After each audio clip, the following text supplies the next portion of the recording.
Good evening. Good evening, and welcome to the 3KG Coach's Cage Show, brought to you here at Arnie's Pizza hosting. And we're going to warn you right up front that we're missing our chief commander tonight. Sports King Bob Kurtz is still down for the count a little bit. There we go. Now I can hear myself. I think we had a little short going on there. So we're covering for Bobby tonight. Hope you get well, Bob, if you're listening. But we've got some coaches in here early, and looking forward to a good night of looking back and a lot of games to talk about with Thanksgiving. We were off last week. Joining us, the leadoff man here is Brian Heimlich of the Lady Vikings from North White. And Brian, I know you guys have had a lot of games already, 6 games in the books, and it was kind of a tough week for you, a tough start of the season as you're, regrouping with a really young group this year. Yeah, I mean, we had after that Winamac game, we had a big break there. We're able to I thought we got a lot of practices in, and we're able to work on some stuff, over Thanksgiving break and then into the Delphi game on that Saturday.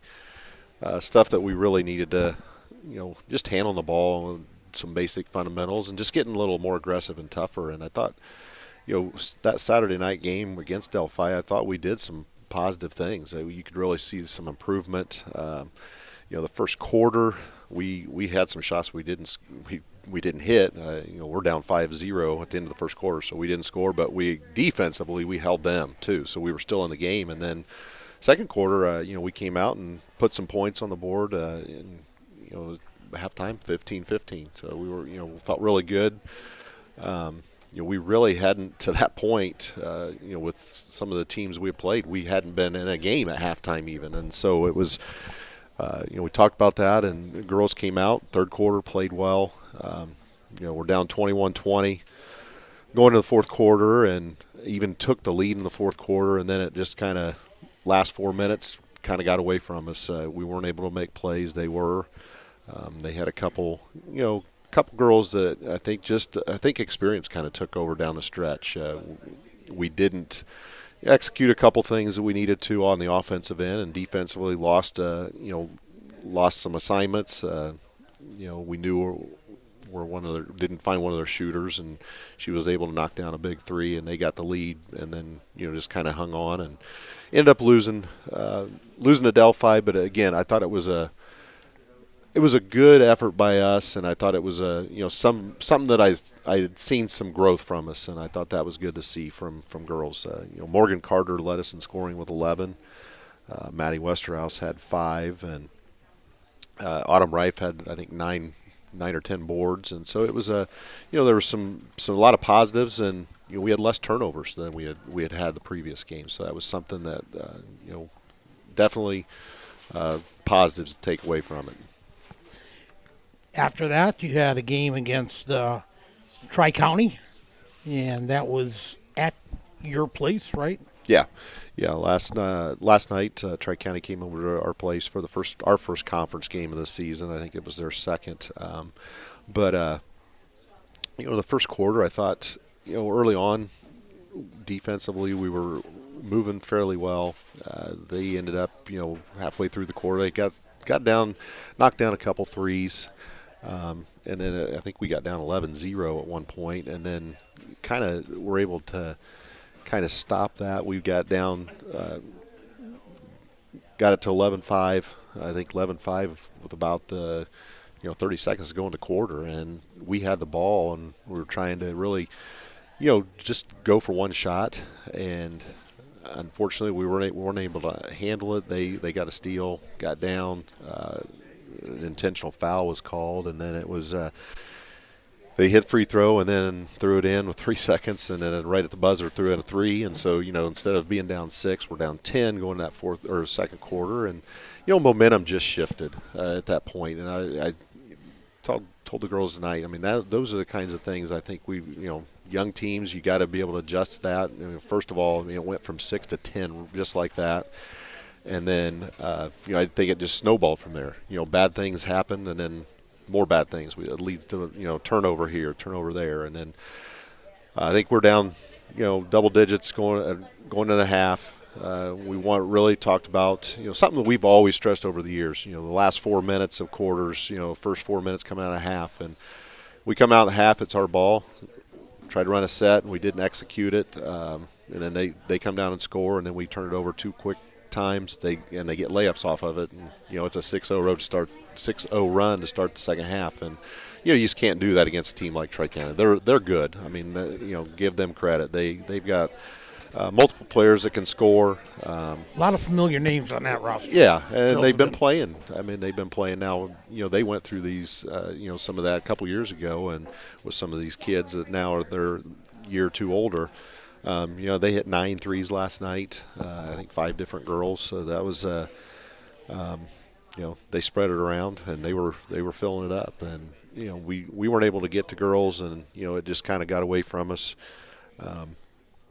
Those are ones you just want to move on and look at some of the things that you need to obviously finish. And the one thing last night, like I just said, was really the end of quarter situations, and coming out of half. Those things are really big momentum changers, and you can't give up 6-0 runs or 4-0 runs right at the end of a quarter and expect to be in ball games. And we'll learn from that, and hopefully, and then move on. So overall, in the big picture, how do you have to adjust your coaching when you have a team that's really young, struggling out of the gates? Do you do things differently than you've done in years past when you've had, your program at North White has tremendous success just recently, and so this is kind of a change for you guys. Well, I mean, the one thing this year is ball handling is the biggest one we're really struggling with right now. We've really broke it down and really tried to, just worked on putting pressure. Our girls aren't aggressive defensively either. I mean, so it kind of goes both ways. But so we're really trying to put them in drills where they have to be aggressive defensively, which then in turn, makes our girls offensively really have to, it's got to be game speed, game is what they're going to be doing in a game, and just focusing on that stuff. And we're just really trying to break it down. And so it's stuff that, I mean, in some years past, we haven't had to do. We could focus on some other things and focus a little bit more on that, end of quarter situations. We really would break those down and run a lot of those, and just situational type stuff. But we really have to get those fundamentals down before we can get to that point. And so we're really, just focusing on that, and just trying to get better game by game, week by week, practice by practice. Remind me here, I forgot it. Do you guys have a full JV squad? Do you have numbers this year? We're playing 2 quarters right now. Yeah, so we don't have enough to do that. So we're playing 2 quarters where we're not really spreading girls thin, and so for most games that's what we're going to be able to do is the 2 quarters. So how does that affect your practice? Without having really good numbers. I mean, well, it does. I mean, you're having to you want to try to get certain girls to play with each other, but you've also got to make it competitive enough to obviously make each other better too. So at times you've got to make sure you're splitting teams up that you want certain girls going against certain girls so that they're pushing each other, and so that does make it a little bit tougher that we've done in the past. So we've done, we've also had our 8th grade boys come in a couple times and practice against us, which makes it a little more aggressive. And and actually we've got a couple that have brothers that are on those, so it really gets physical. That's interesting. But we've done that in the past too. I mean, even when I was at West Central, our boys would do that against the girls. So I mean, just just a little more, that quickness that makes your girls work a little harder. And such. Sure. So. What we've got coming up here for North White? So tomorrow night we travel to Rossville. Their team's 4-3 right now. They got a girl that's averaging about 17. She's a sophomore. I mean, a couple of their better players are sophomores, but they do have some seniors then to fill in with that. So they're pretty solid team. We're going to have to be able to defend and rebound, and then hopefully attack zone. They mix up zone man to man, but they're really effective in their zone because they've got a couple girls that are kind of long in there. So we'll make sure. Hopefully we can attack the middle of that and then knock some shots down. And then next week we got a couple conference game on Tuesday with West Central, and then we go. Pioneer comes to our place as well. So I'll give you a little scouting report we did earlier in the week. Twin Lakes came here to Rensselaer, and that Addie Bozeman, the coach's daughter, boy, she is something else. Yeah, she is a player. Yeah, I've seen her kind of growing up over the years, and she definitely can play. You're probably wishing she would be graduated already. Only a junior this year, too. Yeah, only a junior. Yeah, unbelievable. So, man, she was kind of like unstoppable. Yeah, she's a good player. Very good point guard. All right, So. well, we wish you all the luck in the world, and hopefully you guys get that first W real soon here on your belts, and that'll probably pick up spirits a lot, I'm sure. Yeah, I mean, definitely. We'll just keep working at it. We'll just keep improving. That's the goal. You just got to keep improving, and hopefully wins come along with that. So. You guys have a good Thanksgiving at your household? Yeah, we did. North White, all the girls? Yep. Yeah. So. All right. Thank you. Well, back at it, and hopefully we'll see you next week, and then we'll see the Lady Vikes down the road here. Yep, and hopefully Bob's getting better too as well. Exactly. So yeah, we need him. Yep. Thank you, Brian. Brian Yep. Heimlich of the North White Lady Vikings. We'll take a break now and come back with more on the Coach's Cage Show on 3kgthecage.com. Working with our customers has been Kentland Bank's trademark for 87 years. We're dedicated to making your visit a lasting one, and helping you achieve your goals is our #1 priority. With 5 locations, Kentland Bank offers all loans needed for today's businesses and families, including car loans, mortgages, agriculture, and commercial loans. We're here to make your busy life less hectic by offering online and mobile banking, bill pay, and P2P payments. Member FDIC and equal housing lender. In agriculture, preparation is important. Dedication is you deciding what to plant and then asking what it will take for a good crop. How much work will it take to produce the final crop? In sports, preparation is vital in becoming the best you can be. Dedication is a will of achievements for a winning desire. Corbett Farms encourages everyone to do their best by having a winning spirit, attitude, and achievement. Your positivity will make a difference. Corbett Farms is proud to sponsor high school sports.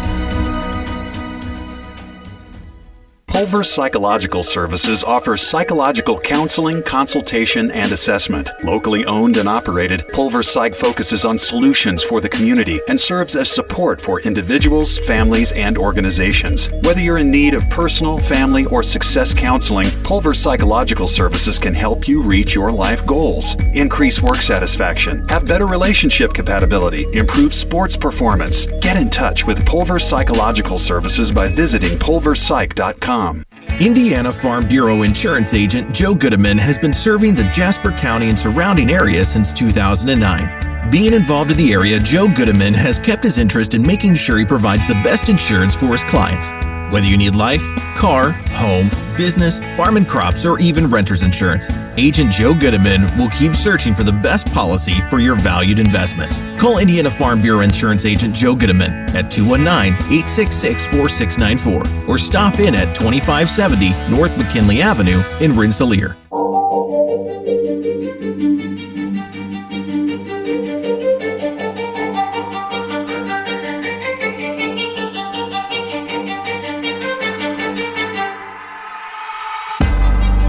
Welcome back to Arnie's Pizzeria, downtown Rensselaer, where we've got the weekly Coach's Cage Show.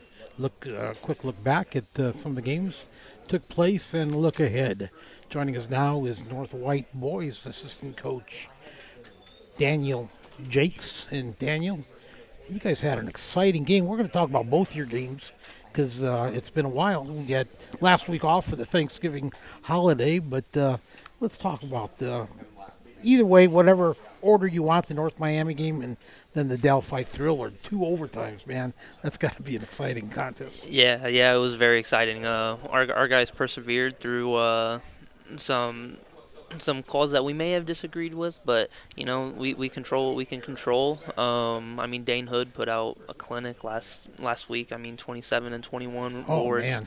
man, So that's a name I remember from years past. yeah, he's our guy. So he put out a clinic, and then Chris Annis hit a buzzer beater from a couple feet behind the 3-point line. So I mean, it was a great game. Delphi's got a really good team, very aggressive team, very strong team. So being a Delphi guy myself, Coach yeah. Callie's got a good group, and he's doing wonders with that program.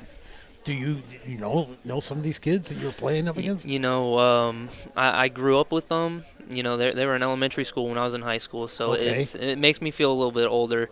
But Chase Allmager, they're kind of stud, was out for the game, but Okay. he grew up right across the street from us when I lived in Delphi, so it was crazy seeing how grown up they get, and Oh, yeah, I bet. it's crazy. What about the? Well, who else played well for you? Let's talk about that on the Delphi game. Chris really kept us in the game. He was calm, cool-headed. We made some mental mistakes, but we always fought back, and we just played hard, and we were really proud of the way that we played. So, I mentioned those two guys, but really all 8 guys that played for us really kept us in the game somehow, some way. So.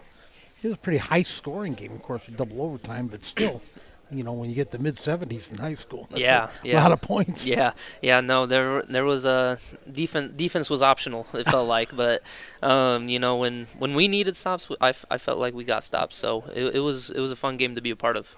What about the opener against North Miami? Not as fun as the Delphi game, but we really felt that we were in the game for a majority of that game, but they hit a buzzer beater going into halftime to take their lead from 5-8, and it really just felt like they kind of put themselves ahead at that point. But That's pretty huge, isn't it? Oh. All coaches talk about that. It's The last couple minutes or first couple minutes Yeah, of the la- second half. last couple minutes and the first 2 minutes coming out, and they can change a game, and Especially a buzzer beater. Yeah. I mean, we were telling them to stop the ball, and they've got it. That first week we did the show. I mentioned their stud back, and he catches the ball from their volleyball line down at the other end and dribbles halfway across the court and hits it, and it was very frustrating. But we learned, and bounced back from bounced back from North Miami to beat Delphi. So it was a toss-up week, but I feel like we got something out of it.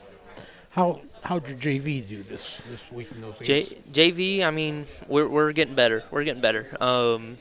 Game score may not show it, but we feel like we're getting somewhere with those guys, and so we're taking it one day at a time and developing them fundamentally, and hopefully we'll get something out of them. Daniel, after a couple games, what do you have goals, or do you have any kind of things you guys are really concentrating on right now, or? We're just trying to be the best version of ourselves. We're trying to get every guy better one by one, and we're trying to gel our team a little bit, and we don't want to peak too early and then plateau later in the season. We want to get better every week, and hopefully we'll be ready to go by sectional time. Who do you got coming up now? We're looking at the games on December 1st and 2nd, Attica and at Rossville. Yep. Give us a little scouting report on those teams. Well, Attica hasn't played a game yet, but they really? Yeah, Wow. we kick off for them, so we're Man, that's late. It's a little frustrating Nobody's not being able to that watch. late, yeah. It's a little frustrating not be able to watch film on them, but they come in. They want to win, and they haven't really gotten to do that recently. But those guys, I mean, they keep coming back. So I think they are ready to get something done, and we're not taking them lightly. And the other game we said is at Rossville. Yeah, Rossville. I mean, Corey Dunn's done a great job with that program, and his son Cooper is a freshman this year. He got to start his first game last week after an unfortunate injury to one of their starters. So I mean, they've got a couple freshmen that their leading scorer is a freshman, Braden Theo Hahn. I mean, he's a dude, and we got to stop him. Got to get them out of transition, and hopefully play them close, and like Delphi, win the rebounding battle, and just kind of muck up the game. What would you say are keys going into this second week or next set of games here for the Vikings to keep that, build a winning streak now? Yeah. We just gotta stay focused, focus on one game at a time. We can't look ahead to Rossville before Attica, and we just got to get better. Got to get better in practice and work towards our overall goal. Daniel, thank you very much for coming over. We really appreciate it, and look forward to talking to you again next week and keeping track of how the Vikes are doing. I'm sure we're gonna meet you down the road here somewhere. Yeah, absolutely, no problem. Thank you for having me, Coach Daniel Jakes of the North White Viking boys squad. We will be back with more right here on 3KGTheCage.com. Founded in 1931, Community State Bank in Brook is your community bank. We specialize in relationship banking while offering the technology required to meet your modern banking needs. Community State Bank is the area leader in new construction loans and home mortgages. Our lenders know small business and have products to meet your farm and business needs.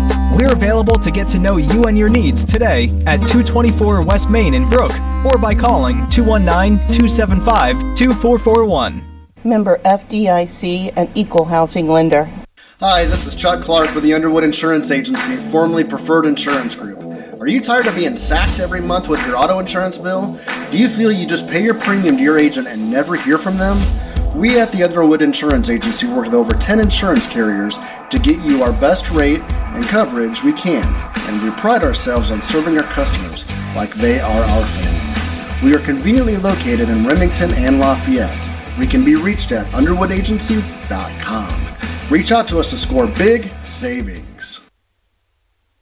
High-quality, personalized dental service is what they do at Hillcrest Dental. For over 40 years, generations have relied on Hillcrest Dental for beautiful, healthy smiles. Dr. John Ayler and Dr. Jack Drone look forward to seeing you for your next dental visit. For information or to set your appointment, call 219-866-7117. That's 219-866-7117. Or visit hillcrestdental.net. Hillcrest Dental is a proud sponsor of all high school athletics. 24/7 Club Fit is a 24-hour keycard accessed fitness center located in downtown Rensselaer. The 8,000 square foot facility offers free weights, weight machines, and a large variety of cardio equipment. We also offer free aerobics classes. 24/7 Club Fit offers 6-month contracts starting as low as $25 per month for students, those 55 years and older, and there are no sign-up or keycard fees. We also participate in the Silver Sneakers program. Call 219-866-0033 or contact us on Facebook. 24/7 Club Fit, where time is no excuse. Meet you at Arnie's, Rensselaer's go-to pizza and so much more. Pizza, sandwiches, burgers are here. Don't forget about dessert. Wings, cheese sticks, garlic bread too. Arnie's pizza menu has something for everyone. Dine in or carry out in the best pizza in town. Located across from St. Joseph's College in Rensselaer. Call 219-866-9999 and meet you at Arnie's.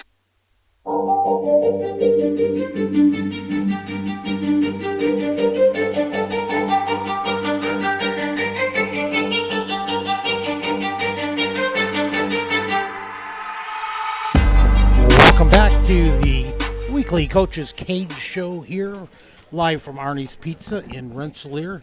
This is Bill Kage, joined by Scotty Miller, and we're one light on our crew tonight. The head man, Sports King himself, is down and out. Bob Kurtz, just hopefully a bad virus, and he's going to get better and join us soon. Our next game on 3KGs comes up this Friday at Kankakee Valley. We'll have girls action as the Lady Cougars will entertain Lowell. But joining us now is Tri-County coach Missy Tyler. And coach, you guys got off to a pretty good start here, 5-3. A lot of games early, man. Just bam, bam, bam. It seems like not much of a break there. Practice time. Yeah, it was. It was kind of like you practice pregame and then you play and then back to pregame and then prepare for another game. Tell us a little bit about your early season schedule now. You've had, some big wins, obviously. Attica got you going. Have a couple tough losses.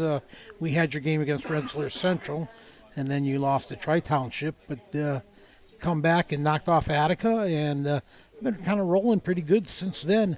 You've won 4 of your last 5. Yeah. Yeah, so we traveled to Attica, and we did beat Attica. And we played pretty well. Hannah Arvin had 10 in that game, and Alyssa had 15 in that game. And then we had, distributed throughout the game and played pretty good defense. We were able to, so they were playing a zone on us, and we were able to, at halftime, talk about some things that we wanted to implement and to change, and we were able to go out and then execute those things. So, you kind of like that as a coach when you see things and then you kind of teach them something in the locker room and then they can come out and do it. That doesn't always happen, but in that game, we were able to make some adjustments, and then they were kind of able to see what they could do to create some other things. And so I felt like that was a good takeaway from that game. When you had lost 2 in a row, so, to get a win and kind of stop a short losing streak, does it bring your confidence level up by everybody? Yeah. We traveled to Tri-Township. That was kind of a hard-fought game. I felt like, they're a good team. I'm going to give them credit, but I felt like we did not get off the bus, and so it was hard for me to, to really just to feel like we just didn't give our best effort. And that's the old lacrosse, we didn't right? compete, yeah. Mm-hmm. Okay, so we weren't real competitive. That's kind of like the old gym, isn't it? Right? Yeah. Do you ever do anything different, like go over to Wolcott no. middle school and practice? No. No. But their gym is really it's tough to play in, and it's short area space after the baskets. Yeah. So we just didn't adjust, and we just really weren't. I didn't feel like that was our best game. But that doesn't define the rest of the season. That's just one loss, and what we do after that is what really is important. And we got focused, and we got some good practices in, and then we were, traveled to Attica, and we did what we needed to do and played well. And and I'm kind of seeing you have, like Sarah Zarzia lead us a lot in points, and Alyssa's led us several times. Hannah's led us, and Grace Luck has led us in points. Now those are some names that are real familiar. You've had some real experienced team you're blessed with this year. Right. Yeah. And so there's different people that step up, and maybe your role is different, based on each game. But, I'm getting good minutes out of, a lot of kids, and they're stepping up when they need to step up. After Attica, you played South Newton, a big rivalry contest, and first Midwest Conference game. And, boy, you really handled the Lady Rebels, no problem. We did, They've been down. Lately. Mm-hmm. It's tough when you're struggling and you just can't turn it around, it seems like. Yeah, and we were able to get a lot of kids in that game and, mix up things and mix up groups that were on the floor together and, of course, trying to work on things that we need to work on. And do you like doing that when you're have sometimes, opportunities to get your, JV girls or whatever, Mm-hmm. I'm sure that they probably come out with a lot of enthusiasm to get real court time. Right, yeah. Or just even, mixing it up a little bit just so that, you got more kids that are ready when you need them and, they can come off the bench and contribute and, Who played well that game for you? I don't know that I have that game in here. Okay. Oh, yes, I do. So, it was pretty evenly scored. I had Alyssa that came out with 9 that game, and then Hannah Arvin and Jasmine Durando each had 7, and Grace Luck gave us 6. And then I had Ella Culp and Evelyn Ross with 5. Lizzie Baylor gave us 3, and then Maddie Spencer gave us 2. So that is balanced scoring. Yeah, Man, and there's awesome. several of the kids. Of the 12 kids that see on the floor, 10 of them contributed. Mm-hmm. Yeah. And then after that, it's Tri-Central, another win, 48-31. Yeah. Tell us a little bit about that game. Yeah, and that was another game where, I had probably 10 girls score. That game, this is the game Grace Luck came, and she was 4 for 4 from the three-point line. Oh, my goodness. Wow. And she's coming off her injury and, seeing some limited time. And, this was a game where, she just she came out and feeling she it, could right? play. She could play Jeez. the whole game, and she played with some confidence. And Where does you she know, hit those from? Out front or the baseline or what? Yeah, baseline. Baseline. Yeah, Is that what she's comfortable with? Yeah, I think so. Well, anywhere she can, I feel like she's kind of got her confidence back, and we're glad to have her back because she's giving us, a good defensive stop, and she's one of my top 2 defenders. If I'm, going to put somebody on your best player, it's going to be her or Zarzi. So, she's stepping back into that role, and That's helps gotta out. be a big bonus. It helps for out you. everybody else. Yes, it really does. You got someone that can ball hawk and. Slow up. Is she 100% now, or? I think so. She's still, taking it easy a little bit, and but I think she's getting there. Now we're in a situation where we've got this week to practice, and we don't play till Tuesday. So, okay. We're trying to work on some fundamentals this week and try to get some things that we're going to need to do a good job against Carroll. Some things that we got to put in place. So we're using this time to prepare for that. Let's go back and.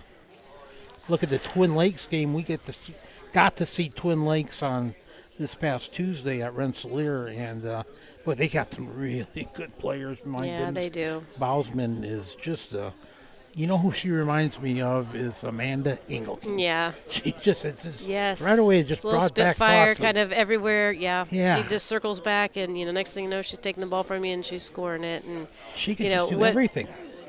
What I like, those 2 girls do a really good job of manipulating the defense. Mm-hmm. I guess is a good way to say it. Like Nickerson they kind of, being the other yes, one. Yeah.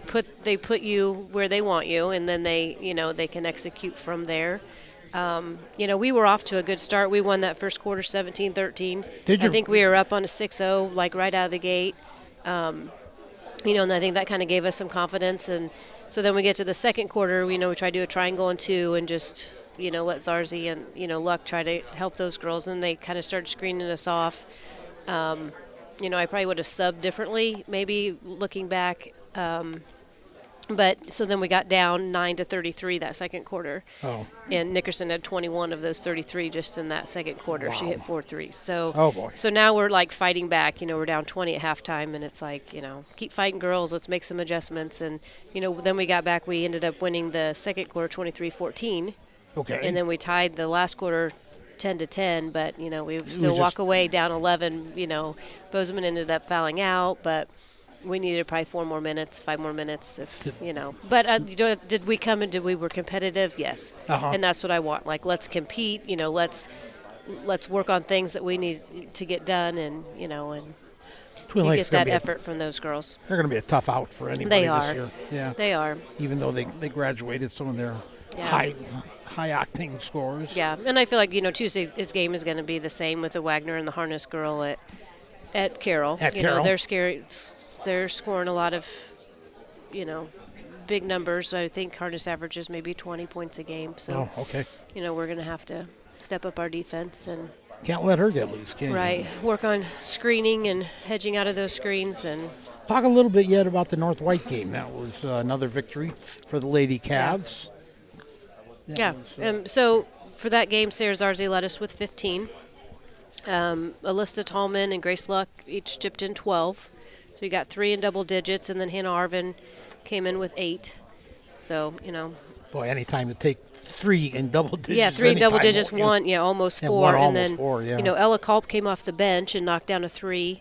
And then she had another bucket and a free throw, so she gave us 6. And Jasmine Province off the bench gave us 4. And then Evelyn Ross and Lizzie Baylor chipped in a bucket, and then Lizzie had 1 from the free throw line.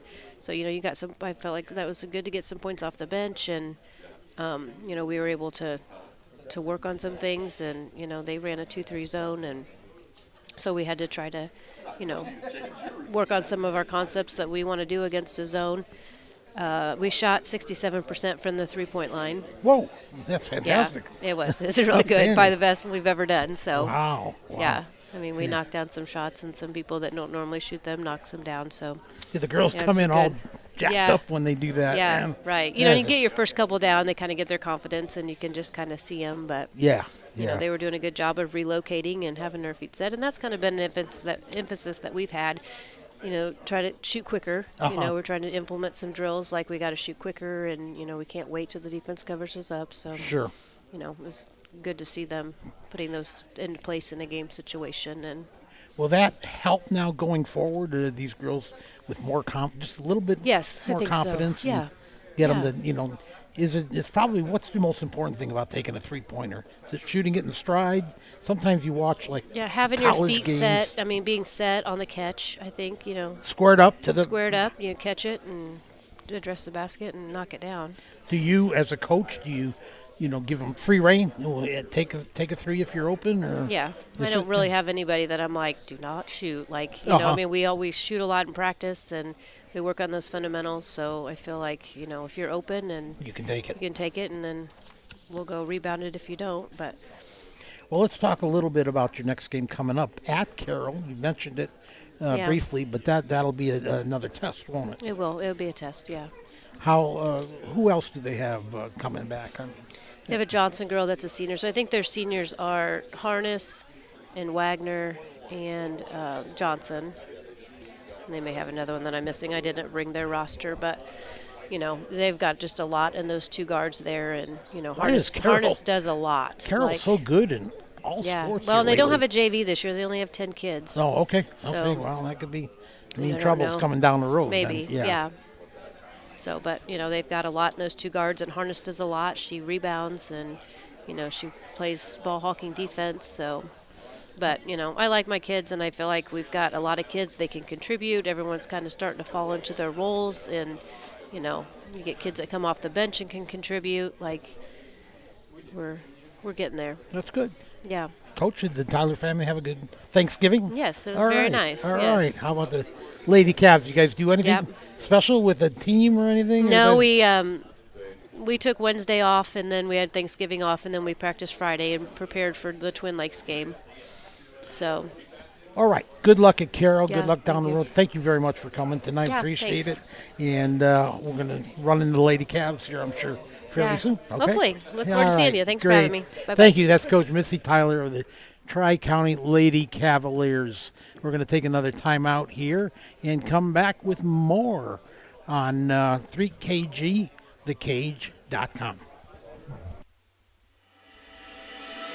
Anders Water Conditioning in downtown Rensselaer is here for all of your water supplies and softening needs. At Anders, we sell and rent water softeners, water coolers, and have all of your bottled water and salt needs too. Call Chuck to set up your consultation today.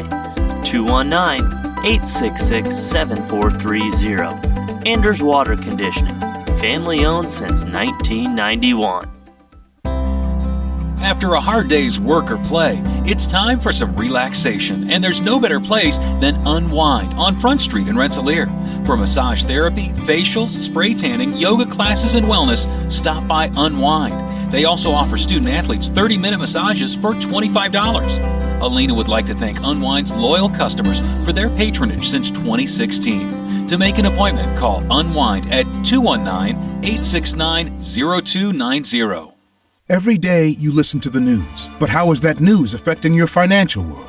Things like your retirement and your kids' college fund. You need someone who can help you work towards your goals. Someone to help you move forward in the times of change. Call Mindy Byer at Morgan Stanley. Mindy has 20 years of experience as a financial advisor, and she's right here in Northwest Indiana. To make an appointment with Mindy Byer, call 765-420-8433. Morgan Stanley Smith Barney LLC, member SIPC. Reinforcements Designs is a full-service graphic design, screen printing, and sign shop. They offer logo designs, screen printing, banners, signs, vehicle lettering and graphics, airbrushing, vinyl letterings, digital printed graphics, freehand engraving, and more. 37 years of design and graphics, Reem Bontrager will help you come up with a customized project of your ideal or plan. Just ask, give Reinforcements Design a call at 219-866-8626 for your next graphic design project.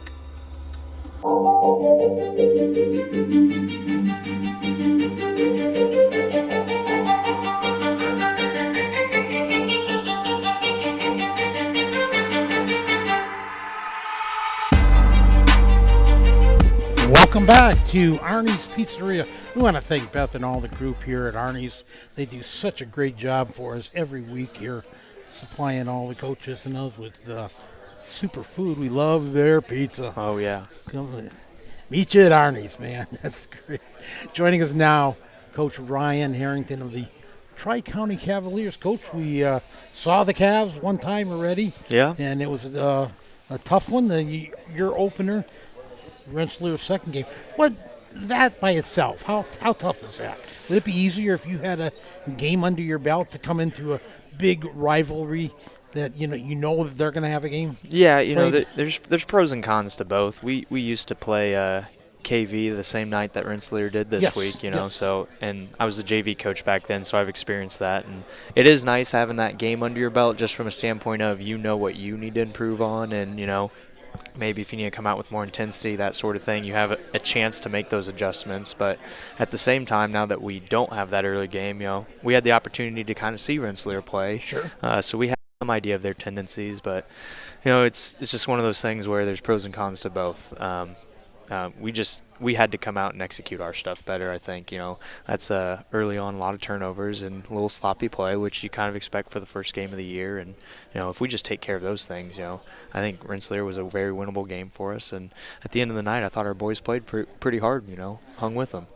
Well, that's the key. I thought you guys, you didn't let it get out of hand, Mm-hmm. which it seemed like it could have from early on. Yeah. And you guys played tough. You when you needed a couple of key baskets, you got them, and you almost right on the cusp of totally getting back into that game. Yeah, I think at one point we got it down to a 4-point game, and it was like a 4 or 5 point game, and we got Riley Hughes had a bucket, and then he got a steal, and I thought we had an opportunity to cut that to a 1-score game, and just getting that to a 1-score game I felt like was what we really needed to do, and unfortunately we just weren't able to do that, and then Rensselaer was able to kind of pull away there a little bit. So that was kind of a tough one, and we kind of last night's game almost had similar vibes to it at times, but we're getting better. Talk about who played well in that Rensselaer game.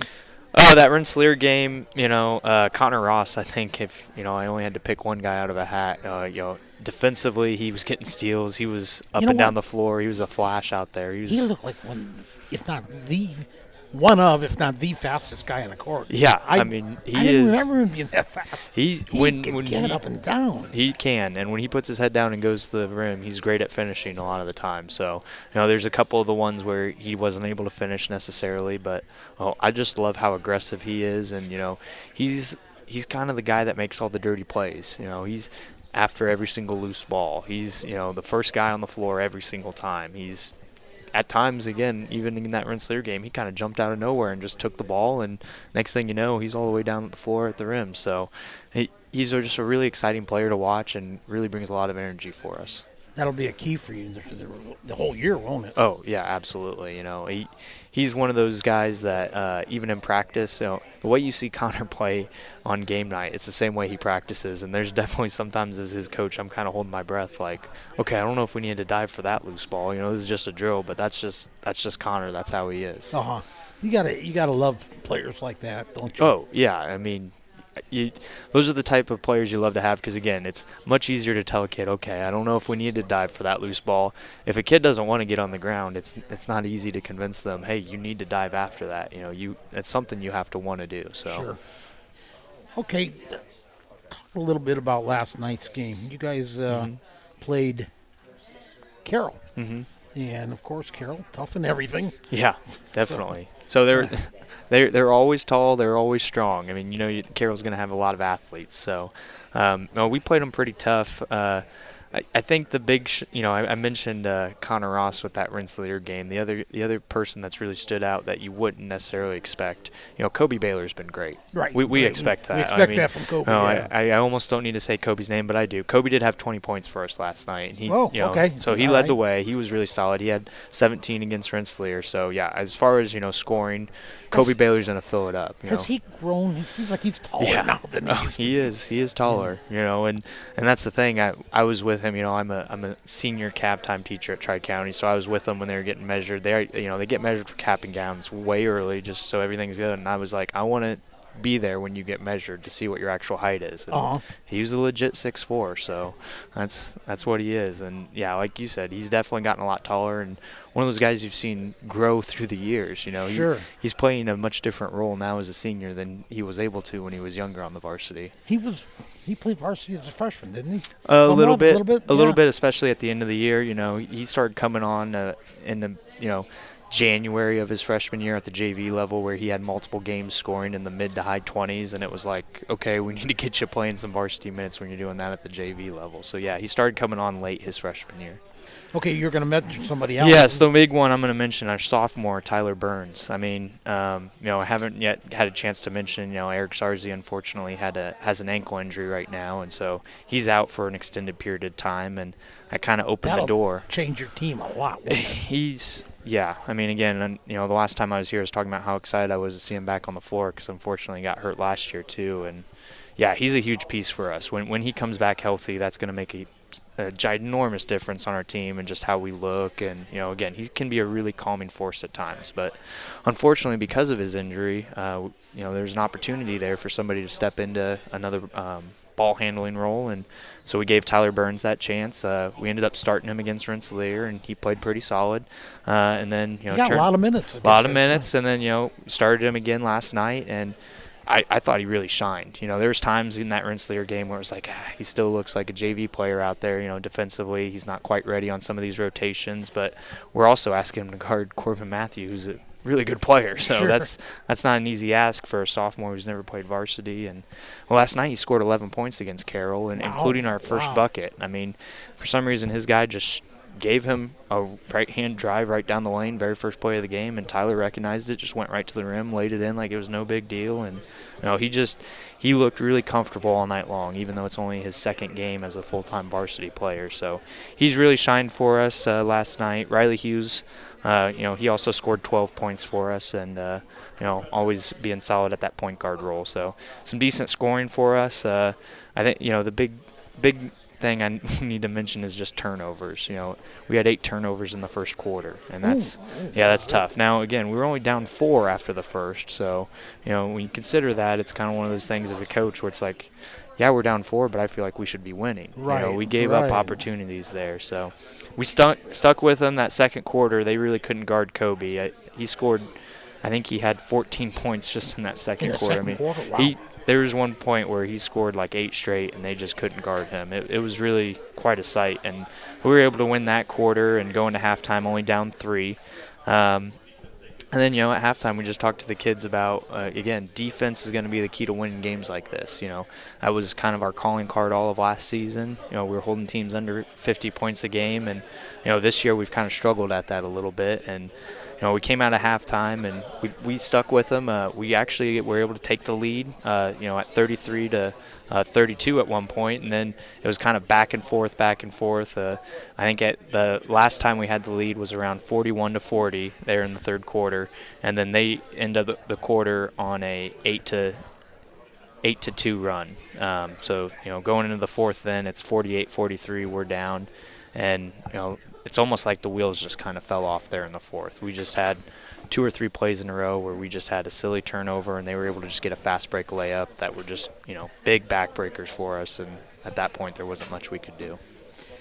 Good crowd at Tri-County for your home opener? It was decent. It's one of those interesting things. Our girls played last night as well over at North White. So okay. It's one of those things where it's hard, like, you kind of split the crowd a little bit. But, when you take that into account, I would say it was definitely a solid crowd over at Tri-County. And, the Cavalier fans are always out and about. It doesn't matter where we are. Yeah. You had a great representation at the Rensselaer game. Yeah, absolutely. We're really grateful for the support we get as a team. Do you guys do any double headers like? We don't. That's kind of one of the things. Talk to area coaches. We're one of the few schools that doesn't have those, and it's not something I would be opposed to having. We haven't ever had a team on the schedule that we've gone that route with. So.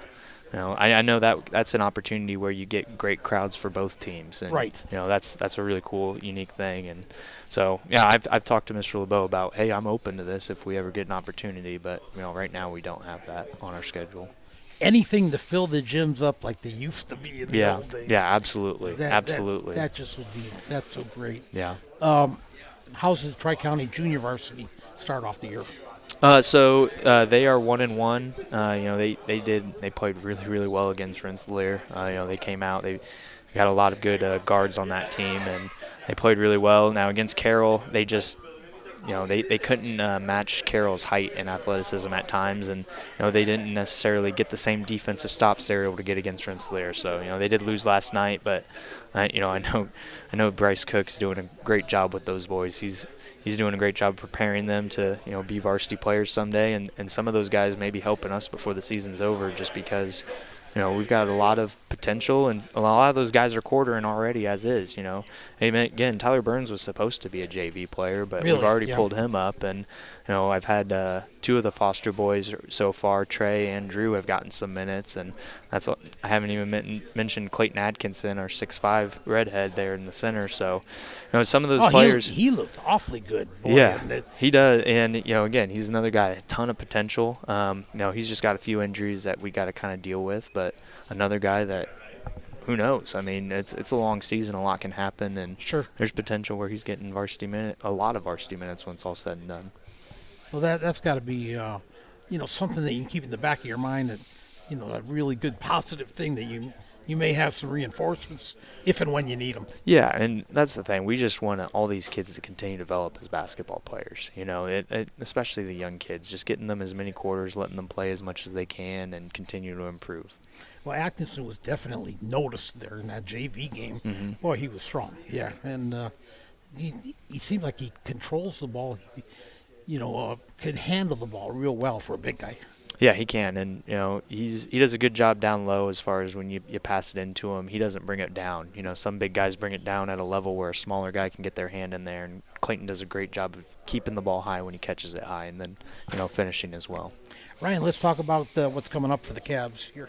Yeah, so Friday we're at home again. We get to play Rossville, so they're a solid team. They have a really good freshman actually, so it'll be kind of interesting them coming in. Backcourt or he's kind of a wing player, so he's kind of a tweener. He could bring it up if he had to, but he's tall and long enough where he could. Right now as a freshman, as most freshmen are, he's not necessarily as strong, but I'm sure when it's all said and done, he'll be a pain down low as well. All right, and then after that?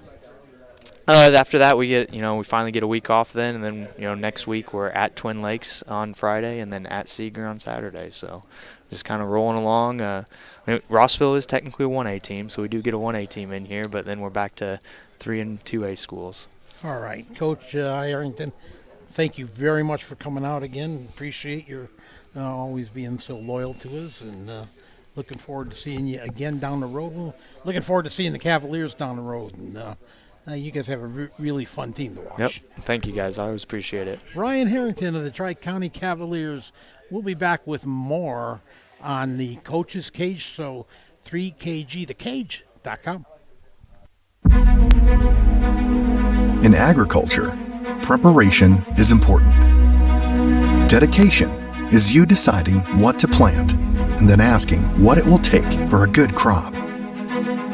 How much work will it take to produce the final crop? In sports, preparation is vital in becoming the best you can be. Dedication is a well of achievements for a winning desire. Corbett Farms encourages everyone to do their best by having a winning spirit, attitude, and achievement. Your positivity will make a difference.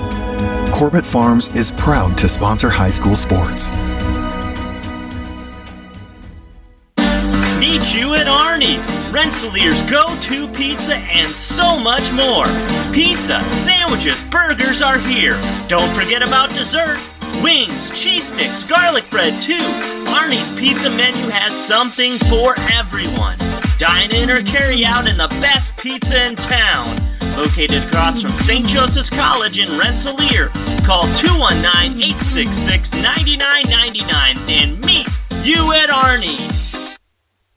Midwest Contractor Services of Rensselaer, with over 15 years of experience, offers both insulation and gutter services for new construction and existing homes in Jasper, Newton, Lake, and Porter counties. You could save money and lower energy bills by adding more insulation to your house. New installation project? Let Midwest Contractor Services offer you a custom insulation package that fits your needs. Leaves in your gutter? Let us give you a price on leaf protection products that really work and are affordable. Call Marty or Mark at Midwest Contractor Services today at 219-866-0755 and get an estimate for your project.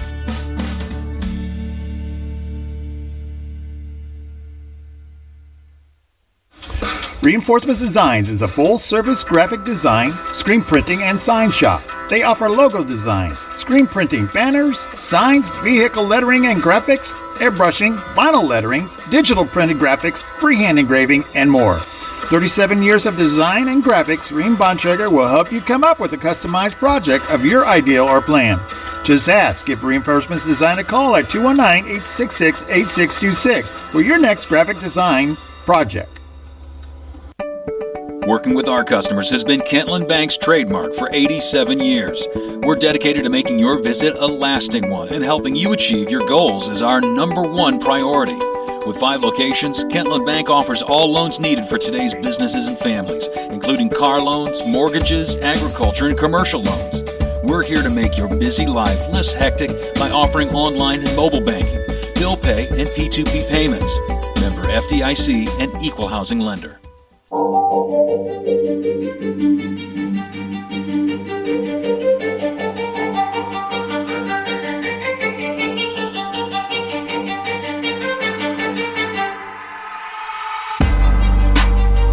Welcome back to Arnie's Pizza in downtown Rensselaer. And again, Scotty Miller, Bill K with you tonight. We are without our chief guy here, the sports king, Bob Kurtz, down for the count a little bit, but I'm sure he's healing up just, he's facing a little virus action going on. But, Bobby, if you're listening, get well soon. We miss you big time. Yep, it'd be nice to see him.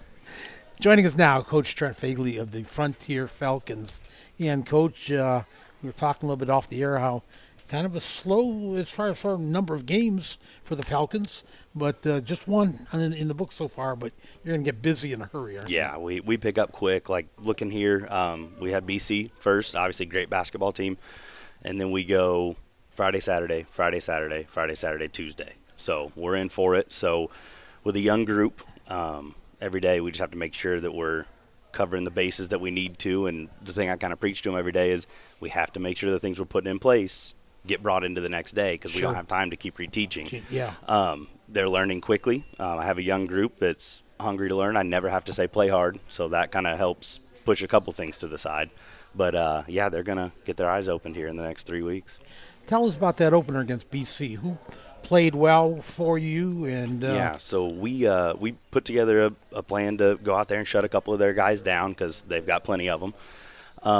We had 3 different things that we really wanted to do and to limit them from 3. We wanted to make sure that we got shots that we wanted, and we weren't just pushing the ball and throwing up crazy stuff. We wanted to rebound the ball. We out-rebounded them. We didn't play well offensively. First half we did, and then we kind of got a little stagnant. And then we contested the three-point line really well and played Was a it pretty shooting good the basketball ball game. or just running your sets? It was running our sets and stuff, because they're coming from a year where they lost about 75% of their points and 75% of their rebounds. So I have a skilled group of guys, but they are now having to be the man that puts it in the basket. Sure. And so it's just a learning curve. They're putting it together. And we're running a different offense, different defensive scheme. So I've thrown a lot at them. They've done a good job. But Drew Turner is one of my big guys, and he had a big game against BC. I think he had 10 points, 11 rebounds, so he had a really good game. Nice game. Yeah, it was nice. And then a freshman, Chase Winkler, had 7. So he played well, hit a couple threes for us, was 2 for 2 from deep. And then one of our other juniors, Jason Newton, had a big game getting into the lane. He defends who we need him to. And then Blake Sorensen is a sophomore for us. Long, athletic defender, and he was able to hold one or two of BC's guys under control for us. So as a whole, we played very well. Rebounding was good. We just have to put the ball in the basket.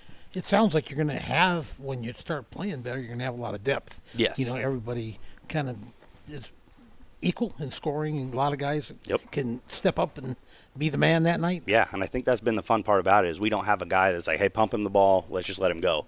I have 10 guys on the varsity, and then I have one that plays JV and varsity, bounces back and forth. We're young, so a couple freshmen, 4 sophomores, a couple juniors, a couple seniors. So we are young. The juniors and seniors have done a good job of leading the guys, and they come every day ready to go. Numbers, I think, is one of the biggest things. We have 25 total and a C team. So That's at a 1A school, we start with numbers, and then we'll build from there. Yeah, so be as long thankful as we get for that, Oh, man. it's That's huge. Because, not only this year, but years down the road, they have that much excitement. Yeah, that's the thing, is when I came in, everybody's welcomed me with open arms. It's been awesome. The group of kids is great. People at the school are great. My coaching staff is awesome. I have 2 guys from Frontier and then 1 from Rensselaer. So I have Jack Mikesell as my JV coach. Don Mills is my C team coach, and then Tommy Boyles from last year's Rensselaer team. Assists me on the varsity side. Okay. So it's nice to have a kid that knows my scheme and can kind of tell these guys what I need from them. It's been nice to have him. Does it make practices a lot easier when you have that many kids available? Oh, it's a ton, yeah, because what we're able to do is we have 10 on the varsity side, 10 on the JV side, and then if we need to pull 4 or 5 to the side to work on some little things with the C team coach, we can.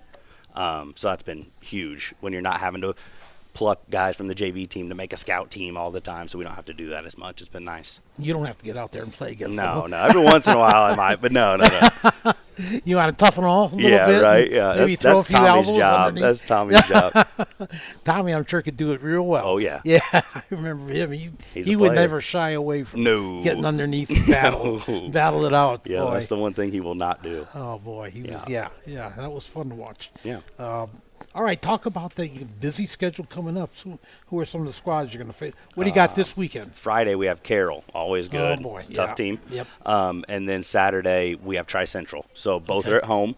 Both will be good games and games that Frontier has historically struggled with. Okay. This opening 4 games has been a buzzsaw over the years for Frontier teams, and we're just hoping to get in and change it up. Let's go get one of these and really start to spin the culture around.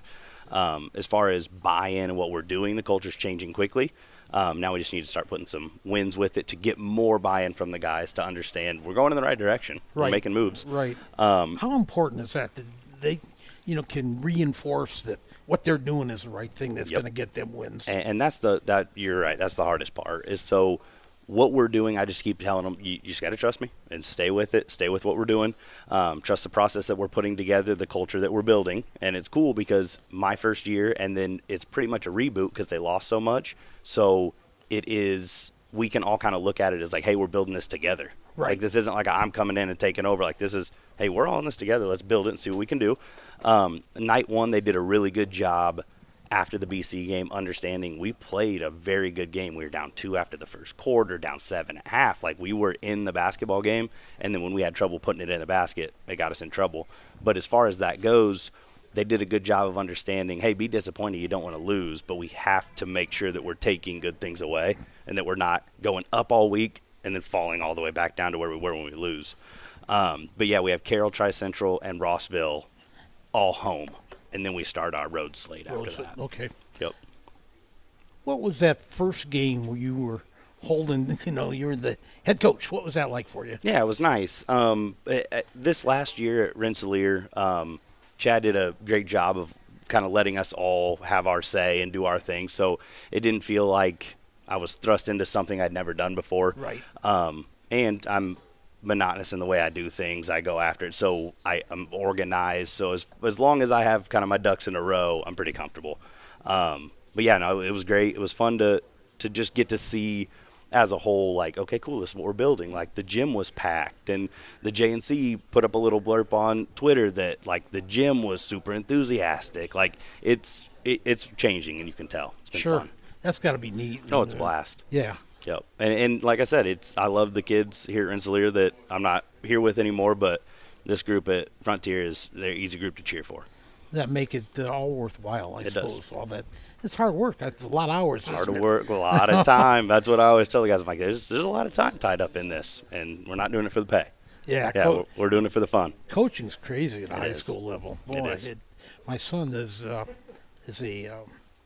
varsity coach now at Crown Point. Okay. In running, he's for the cross country team. Okay. And he also is in charge of the distance runners on the track team. but he recently, it was a couple years now, he's at the high school, but he did the middle school ever since he went over there, and it's a different animal when you're in high school. It's wild. And being the head man, it's been nice to have a great staff. And so I can send things to them, and they'll break down some film for me. And then Justin Nelson, who was on the bench with us last year at Rensselaer, he's my book guy and then does our huddle. So I'm able to have him do the huddle stuff. And then, like Coach Mills will do a lot of things for us throughout the week when we need to pull the varsity guys aside. And then Coach Mike Sell does a great job with the young guys and developing them and watching film. And then Tommy gets there when he can, and it's been awesome to not have to do everything. Sure, you know what I mean? They've been great. Great Without them, we wouldn't have made the move as quick as we have. How much film do you watch with the team as usual? So how we tend to do it is like I said, Justin breaks it down as soon as we're done at the game, and then I go in and I make individual clips so that they don't have to watch the whole game, because it's hard to ask a kid, hey, watch the game and watch your guy. Sure. That's difficult. So when I go on there, I'll break down clips for them. I'll draw arrows and put comments and all that stuff. I usually have them watch it the night before, and then last night at practice we went till 5 o'clock, and then from 5 to 5:30 in my classroom we break those clips down. So generally per team we'll watch about half hour to 45 minutes together, but it's not just a click play on the game and say, well, watch. Right. It's a teaching moment, and I think the guys are enjoying it, because from what I've seen and how they react to some things when I teach different ways, I don't think they realize basketball was as deep as it is. You know what I mean? Like that, a lot of people think, well, we just get up and down and we shoot it, and I think they're sinking their teeth into game plans, and it's been fun. Right. Well, it all probably adds up to some of those hours we're talking about for Lord. you. Yeah, I can lots. imagine breaking all that film down. Yeah, but it's easier when you enjoy it. Yeah, but, yeah. All right, Coach Fagley, appreciate you coming over big time. Thank you. Good luck with the Falcons coming up with I your appreciate busy schedule. Busy schedule. Hopefully we'll see you foul coming up here, and we'll run into the Falcons down the road here. Perfect. Thank you. All right, good luck, Coach. Thank you, Coach Trent Fagley of the Frontier Falcons boys squad. We're going to come back, take a quick time out here, and come back with more on the Coach's Kage Show, 3KG, thekage.com. Pulver Psychological Services offers psychological counseling, consultation, and assessment. Locally owned and operated, Pulver Psych focuses on solutions for the community and serves as support for individuals, families, and organizations. Whether you're in need of personal, family, or success counseling, Pulver Psychological Services can help you reach your life goals. Increase work satisfaction, have better relationship compatibility, improve sports performance. Get in touch with Pulver Psychological Services by visiting pulverpsych.com. Hi, this is Chuck Clark with the Underwood Insurance Agency, formerly Preferred Insurance Group. Are you tired of being sacked every month with your auto insurance bill? Do you feel you just pay your premium to your agent and never hear from them? We at the Underwood Insurance Agency work with over 10 insurance carriers to get you our best rate and coverage we can, and we pride ourselves on serving our customers like they are our family. We are conveniently located in Remington and Lafayette. We can be reached at underwoodagency.com. Reach out to us to score big savings. High-quality, personalized dental service is what they do at Hillcrest Dental. For over 40 years, generations have relied on Hillcrest Dental for beautiful, healthy smiles. Dr. John Ayler and Dr. Jack Drone look forward to seeing you for your next dental visit. For information or to set your appointment, call 219-866-7117. That's 219-866-7117, or visit hillcrestdental.net. Hillcrest Dental is a proud sponsor of all high school athletics. 24/7 Club Fit is a 24-hour keycard accessed fitness center located in downtown Rensselaer. The 8,000 square foot facility offers free weights, weight machines, and a large variety of cardio equipment. We also offer free aerobics classes. 24/7 Club Fit offers 6-month contracts starting as low as $25 per month for students, those 55 years and older, and there are no sign-up or keycard fees. We also participate in the Silver Sneakers program. Call 219-866-0033 or contact us on Facebook. 24/7 Club Fit, where time is no excuse.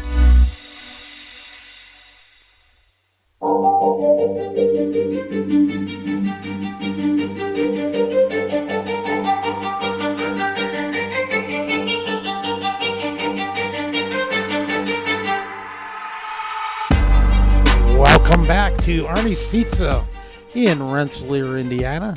I want to thank Beth and the crew here at Arnie's for treating us so good every week. One of our best sponsors here. I want to thank all of our sponsors who couldn't do this without them. And it's really great bunch of people that, care a lot about high school sports and bringing it to you as a community service. So this is Bill Kage, joined by Scotty Miller tonight, and we will have our buddy, our Chief Bob Kurtz, back in the saddle here as soon as possible. We can get over a little bit of a virus bug, but right now we're joined by North Newton Spartans girls coach Chris York. And Coach, you've really had a busy start to the slate. I see a lot of games here on the schedule, a lot of games that we got to talk about. We even haven't been here since right before Thanksgiving, a week before Thanksgiving, so it's been a while. Yes, it's been a long time, and we've already got 8 games under our belt, and I think Coach That's Radke's got about that many too. He's beat you by 1. He's got 9. Yeah, he's got a bunch of games, and I'm sure at the end of this we'll talk about what we've got coming up. We've got another clump of games, so it's going to feel like our season is pretty much over. What do you do in January? Yeah, well, I don't know, campfires. I don't know, but yeah, we've been very, very busy, and even though the record doesn't show it, I talk to my coaches all the time. I talk to the girls that these scores, a lot of them are lopsided, and it looks an awful lot like last year. But last year we started 0-7, and right now we're 2-6, and just there are flashes every once in a while that that something might be cooking a little bit. So it'll be interesting to see how this all rounds out by the time we get to tournament time. I think the end of the season tournament. It doesn't sound like much. 2-6, a lot of people say, but that's got to be a big plus for you and the girls, not having, compared to 0-7. 0-7's got to be almost depressing. Yeah, I mean, you got a couple wins under your belt now. That's right, and looking at who we've played and some of the records of the teams that we've played and the teams that they've played, some of them weren't. I don't want to say winnable games, but some of them weren't. They were going to be real tough no matter what. There's only one game on our schedule that I think we all really want back, and that's River Forest. And we talked about that at the last show. Yes. Whiting was a game that I thought we did some things that were pretty well and are pretty good. And actually, that's what we probably ought to start with because I've got 4 games that we've got to go over. But that Whiting game, we lost 66-42. Now, it's the most points we had scored all season. We hit 4 3-pointers in the game, and that's something we hadn't even shot very much. But we got in there, and they loved the gym, and they were shooting. They're like, wow, everything looks so small. Great. They felt good about shooting, and they made 4 threes. But in that game, our defense just didn't get off the bus with us. I mean, we let a girl score 32. She hit 6 3-pointers. She was just unconscious, and it's one of those deals where we didn't really even contest the shots. We weren't moving. And, again, I've said this in the other shows that, our defense is predicated on not only not allowing 3-pointers to be made, but not even to be shot. We want to move, and we want to get in their face and make sure they can't shoot them. And this girl was just completely by herself. And shooters, when they're having a night, are just going to make all those. So she scored 32 points. And that's hard to win a game like that. It's very hard. And in that game, we had a good first quarter for a little bit, and then this is going to be a theme in all 4 of these games, or most of these games, where we just have these little lulls where we're just dead in the water. Like they'll score 6, 8, 10 points, boom, and we're just out. And that's kind of what happened at the end of the first quarter against Whiting. We were down 23-8. When you get somebody that hot against you, what do you do? Face guard them? We didn't. We stayed in our defense because, for a while we were still kind of in it. We lost by 24, but for a while we were in it. And we only really do one thing. I don't really want to get into like dabbling in a bunch of other things because I would like to master this. And maybe I die that way, but I would like for us to do this right, for us to do this and to not even think that there's another option. Like, okay, well, if this doesn't work, we can always hang on this. But I don't want to do that. I want to do this the right way. And don't miss any steps, right? Right, right. So, things didn't go so hot in that first quarter. And in the second quarter, it was worse. We shot great. In the second quarter, we were 3 out of 4. What's that mean? We got 4 shots. Oh. Right. 3 out of 4 total. I thought you said three out of no 3 out of 4 total shots. Beyond the arc. And I don't really want to use the word tonight, so I'm going to try not to. But there was a reason why we only had 4 shots. T.O. That would be it. Yeah. And you said it, not me. But I'm trying to stay away from it. That's going to be my theme tonight. I'm going to try. Okay. All right. But in that game, we got to within 11 at the beginning of the third quarter. And it looked like maybe we were going to make a charge, and we didn't. It kind of fell apart again. They made a run. And, for statistics in that game,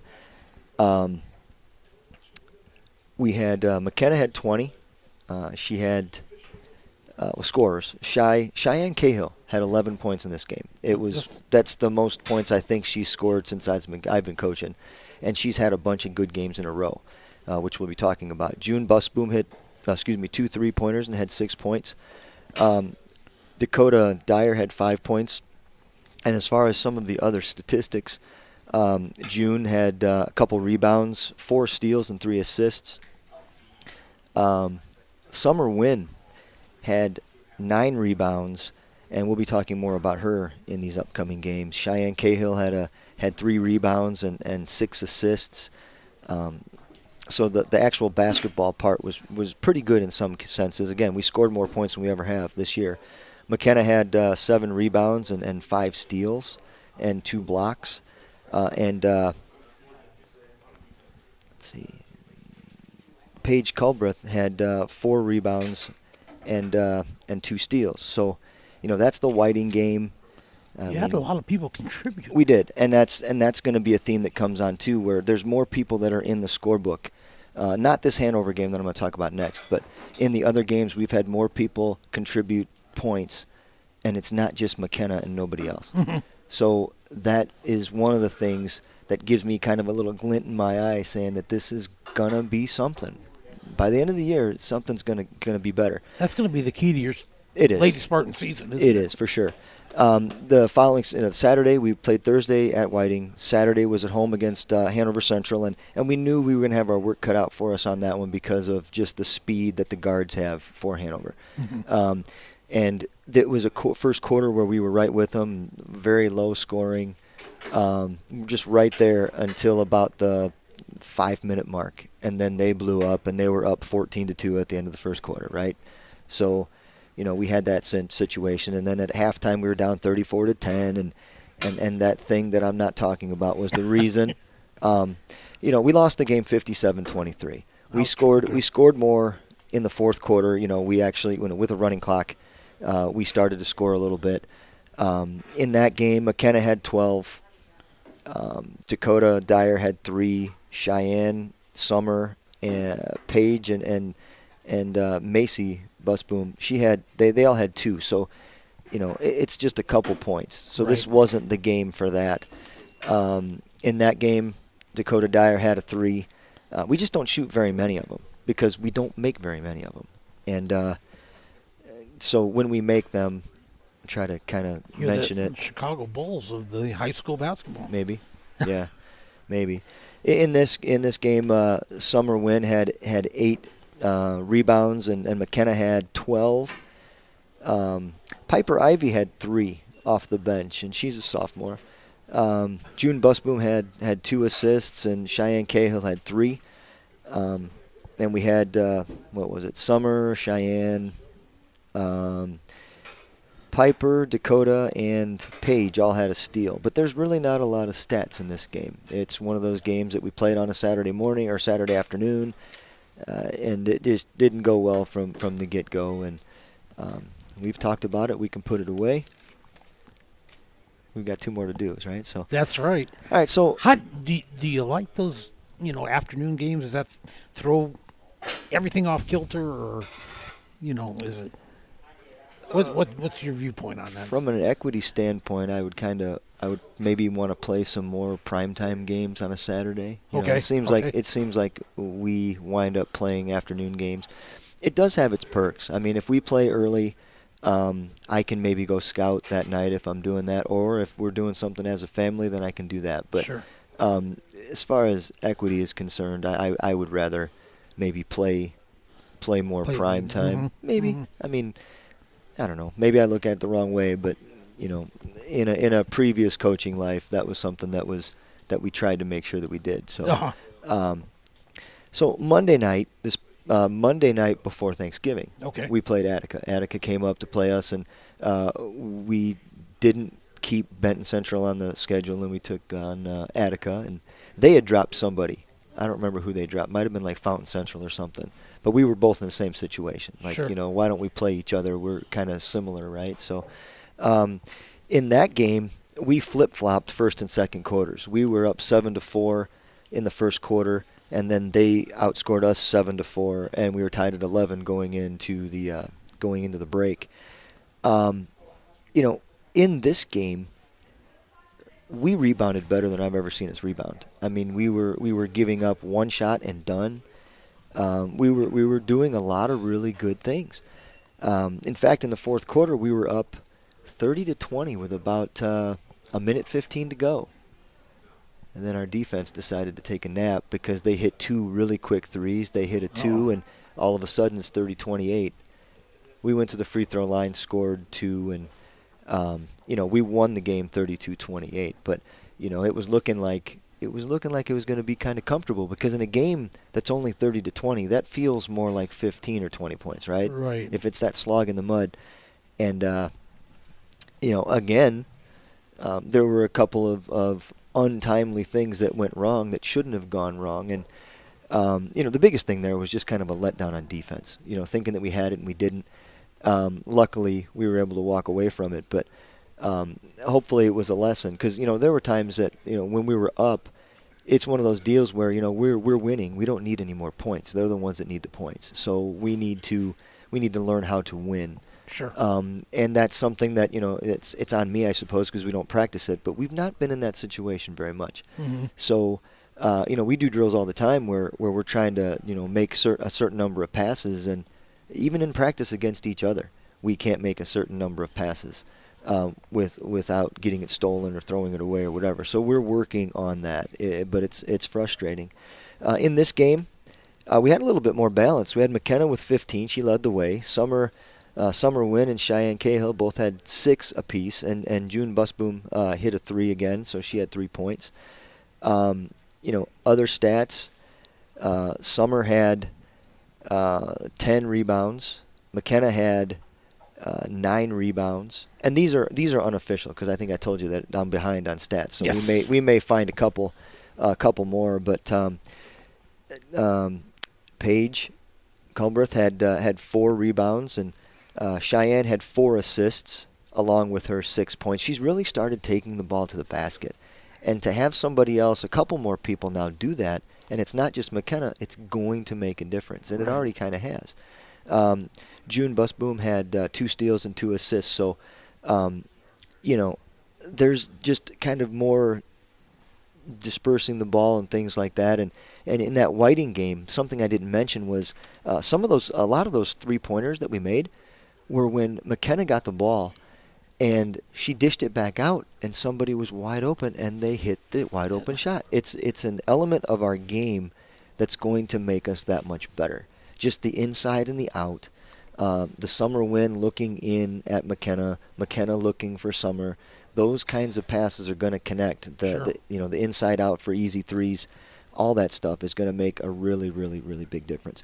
That word that I'm not going to mention, we only had 19 of those in that game, which is a far cry. Can live with that. Which is from where you're at. The only part about that was it was such a slow down game that's still a pretty high number, because we really didn't have a lot of possessions. I mean, Attica wasn't a team that really they didn't really attack the zone very much. They passed the ball and passed the ball and passed the ball, and each one of the possessions was a good 30 seconds. Oh, okay. So that's why the score was so low. Right. So, and that's why our number there was so low. But All right, so there's the Attica game, which made us 2-5. And then just this Monday, we traveled up to Lake Station. I know they're good. I mean, they're 6-0 now. Hanover Central's 5-2 now, and they're doing a pretty good job. Lake Station, last year we were down 55-12 at halftime against these guys, and the entire second half was a running clock. We played with them for most of the first quarter, and we're only down 14-5. And at halftime, we were only down 28-12. And I went in and I said, after last year's game, I should be ecstatic only being down 28-12. But there were parts of that game where it was, just they pressed us and we had trouble with it, and that's what put them up by 16. But we did a really good job of playing defense in the first half because they have some people that can really play. Mm-hmm. And we held them to 28. Second half was a completely different story. They annihilated us in the third quarter. It was a 21-6 third quarter, and that put us out of it. We were at the 35-point mark, and the clock started running. And but there were things, when we broke their press, we scored on them. We ran what we wanted to run, and we looked good doing it. This was a game, it wasn't McKenna's best game at all. Mm-hmm. She had 8 points. And she had just as many of those things we're not talking about. So, okay. It was one of those deals, and she just had this look on her face, and is like, "What are we doing?" So it wasn't one that she's going to want to remember. And the good news is that we're going to have another game here soon, and we're going to play Griffith, and hopefully. Is that coming up? That's Saturday. Oh, yeah. Okay, all right. And that's going to be one of those games where hopefully she's got some serious fire in her belly and wanting to erase what that was. Now, in Morocco or it's at Griffith. At Griffith, okay. Now I say that, but she played outstanding defense in the game. The offensive end of the floor wasn't McKenna at all, but the defensive side, Lake Station, the defensive side, she played fantastic. And I'll read those stats in a second. Summer Wynn scored 4 points, and Cheyenne Cahill had 6. And we only scored 18. We lost 57-18. Those three people did all the scoring. It just, there were a lot of missed layups when we did get shots and just things that didn't go. Summer had looks like 14 rebounds.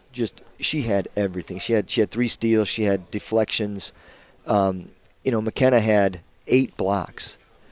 8 blocks, and she didn't have a ton of rebounds. She only had like 4, but she had 8 blocks, and they weren't like jump up volleyball blocks. They were smart, hands up, hands straight up, not like this. It was, she played a very good defensive game, and the coach from Lake Station said, "Man, your number 15 really plays some good defense." I said, "Thank you." She did a really, really good job in our defense in that game. We only gave up 1 3-pointer in that game, and they chuck up a bunch of them. Mm-hmm. Some of them were uncontested, and we got lucky. But, at the same time, we did a pretty good job on defense. A lot of those scores were on runouts. So a lot of those, there was a thing at the end of one quarter, and I didn't call a timeout just because I looked up and I was like, God, we've just only got 30 seconds. Yeah. But they scored like 8 points, boom, boom, boom, boom, boom, and, nothing we could do about it, really. Paige Culbreth had... she had a bunch of rebounds, too. She had almost 10. She had 9. So we had some stats in that game. We had some things that were better. And we didn't get annihilated the way we did last year. It was 75-25. So 57-18. Playing the way we did in the first half, we could at least be a little happy about that. So hopefully that gives us some confidence coming into games with Griffith coming up, South Newton coming up. So, I guess I'll say that schedule. So we go Saturday, we go Thursday, we go Saturday. Then we go Tuesday, Thursday, Saturday, Monday for that Delphi tournament, right? So that is about. So we've got like 2 giant clumps in our season. So we'll be getting a bunch of games under our belt. We play Winnemac in that first game of the Delphi tournament, which I'm sure we'll talk about next week. But, like I said, these games against Griffith and South Newton are very important going into, a really, really tough team probably in Faith Christian based on what we saw last year where their 2 best players were freshmen. And I heard that they only have a couple of last year's 8th graders to add to that mix. So I think they're 3-3 right now, but they play a pretty tough schedule. How do you match up with Griffith?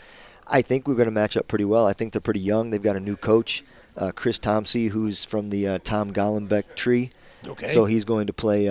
He's going to play pack line, man-to-man defense.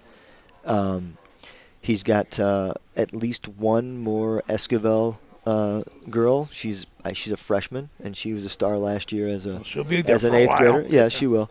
And that family's been there for multiple years. So, they had a game against Ileana last week, and the score was 39-36. And I remember playing Tom Gollenbeck teams and just struggling to score because of that packed-in man-to-man. Mm-hmm. So hopefully our girls are ready to do that, and hopefully we're ready to maybe get out when we can and get there before they get there so we can score. But, that's what I know about them. I've been looking for a film on them, and I haven't gotten it yet. So I will see them tomorrow night against Lake Station at Griffith. So, there's that. All right. Well, Coach, real busy coming up, but, hey, we wish you continue to get some success, get a couple more W's under your belt there, and want to thank you for coming out and all your loyalty and joining us here on the Coach's Show. We're looking forward to running. I think we have the North-South Newton battle. So you did last year, yeah. You'll be at our place this time. All right. Well, we look forward to that a lot. Yep. Coach Chris York of the North Newton Lady Spartans come back with us and more on 3KGthekage.com. Hi, this is Chuck Clark with the Underwood Insurance Agency, formerly Preferred Insurance Group. Are you tired of being sacked every month with your auto insurance bill? Do you feel you just pay your premium to your agent and never hear from them? We at the Underwood Insurance Agency work with over 10 insurance carriers to get you our best rate and coverage we can, and we pride ourselves on serving our customers like they are our family. We are conveniently located in Remington and Lafayette. We can be reached at underwoodagency.com. Reach out to us to score big savings. After a hard day's work or play, it's time for some relaxation, and there's no better place than Unwind on Front Street in Rensselaer. For massage therapy, facials, spray tanning, yoga classes, and wellness, stop by Unwind. They also offer student athletes 30-minute massages for $25. Alina would like to thank Unwind's loyal customers for their patronage since 2016. To make an appointment, call Unwind at 219-869-0290. Midwest Contractor Services of Rensselaer, with over 15 years of experience, offers both insulation and gutter services for new construction and existing homes in Jasper, Newton, Lake, and Porter counties. You could save money and lower energy bills by adding more insulation to your house. New insulation project? Let Midwest Contractor Services offer you a custom insulation package that fits your needs. Leaves in your gutter? Let us give you a price on leaf protection products that really work and are affordable. Call Marty or Mark at Midwest Contractor Services today at 219-866-0755 and get an estimate for your project.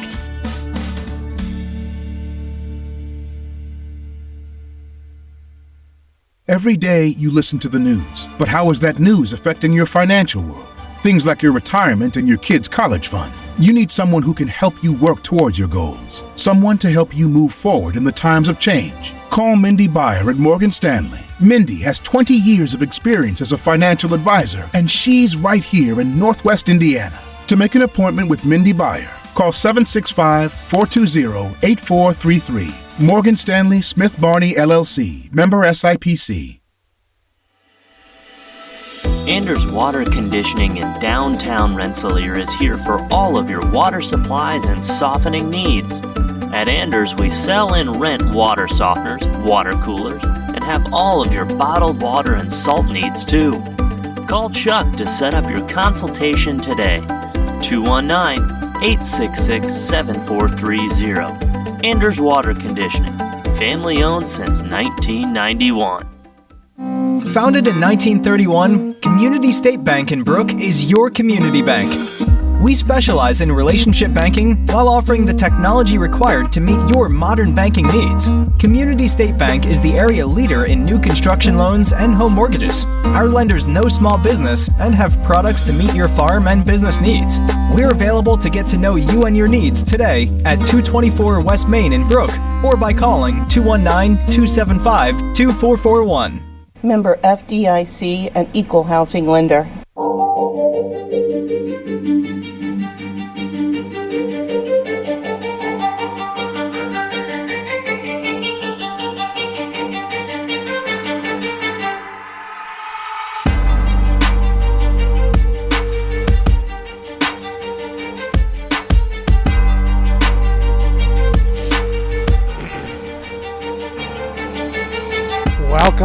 to the Coach's Cage Show from Arnie's Pizza in Rensselaer. Joining us now, Lady Bomber coach Wes Radke. And, man, you talk about a team that is just rolling and red hot. And what is it? Is it Bob Kurtz missing? Is that let's just address the white elephant in the room right now. That there is no Bob Kurtz. Now, there's not even been a sighting of Bob Kurtz. I'm beginning to wonder if Bob Kurtz even knows that he's supposed to be here tonight. Did he forget in his old age that today is Wednesday? He'll probably be emailing you. No, I already texted him like, you. dude, it's on now because we get to say all we want. What do you want to talk about, Bob Kurtz? We can say it right now. That's right. I ain't afraid. So. The sports king. We got to give him a little respect. Yeah.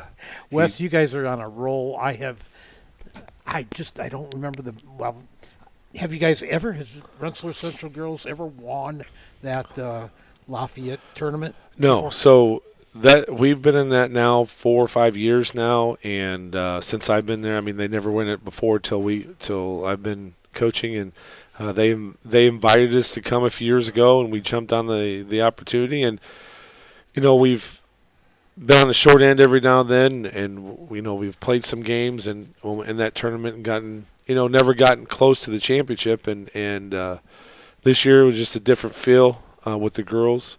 Well, if you guys were a secret before, nobody knew about you. That tournament alone. Yeah, but I still think, and me and Coach Vanmeter talk about it a lot. I don't mind being the underdog still. I don't mind people still doubting and questioning us, and that's fine because these girls understand their why. They know what we have to do and why we have to do what we do in practice, and they've proven themselves, and they don't have to prove anything to me. Because I know what they're capable of doing.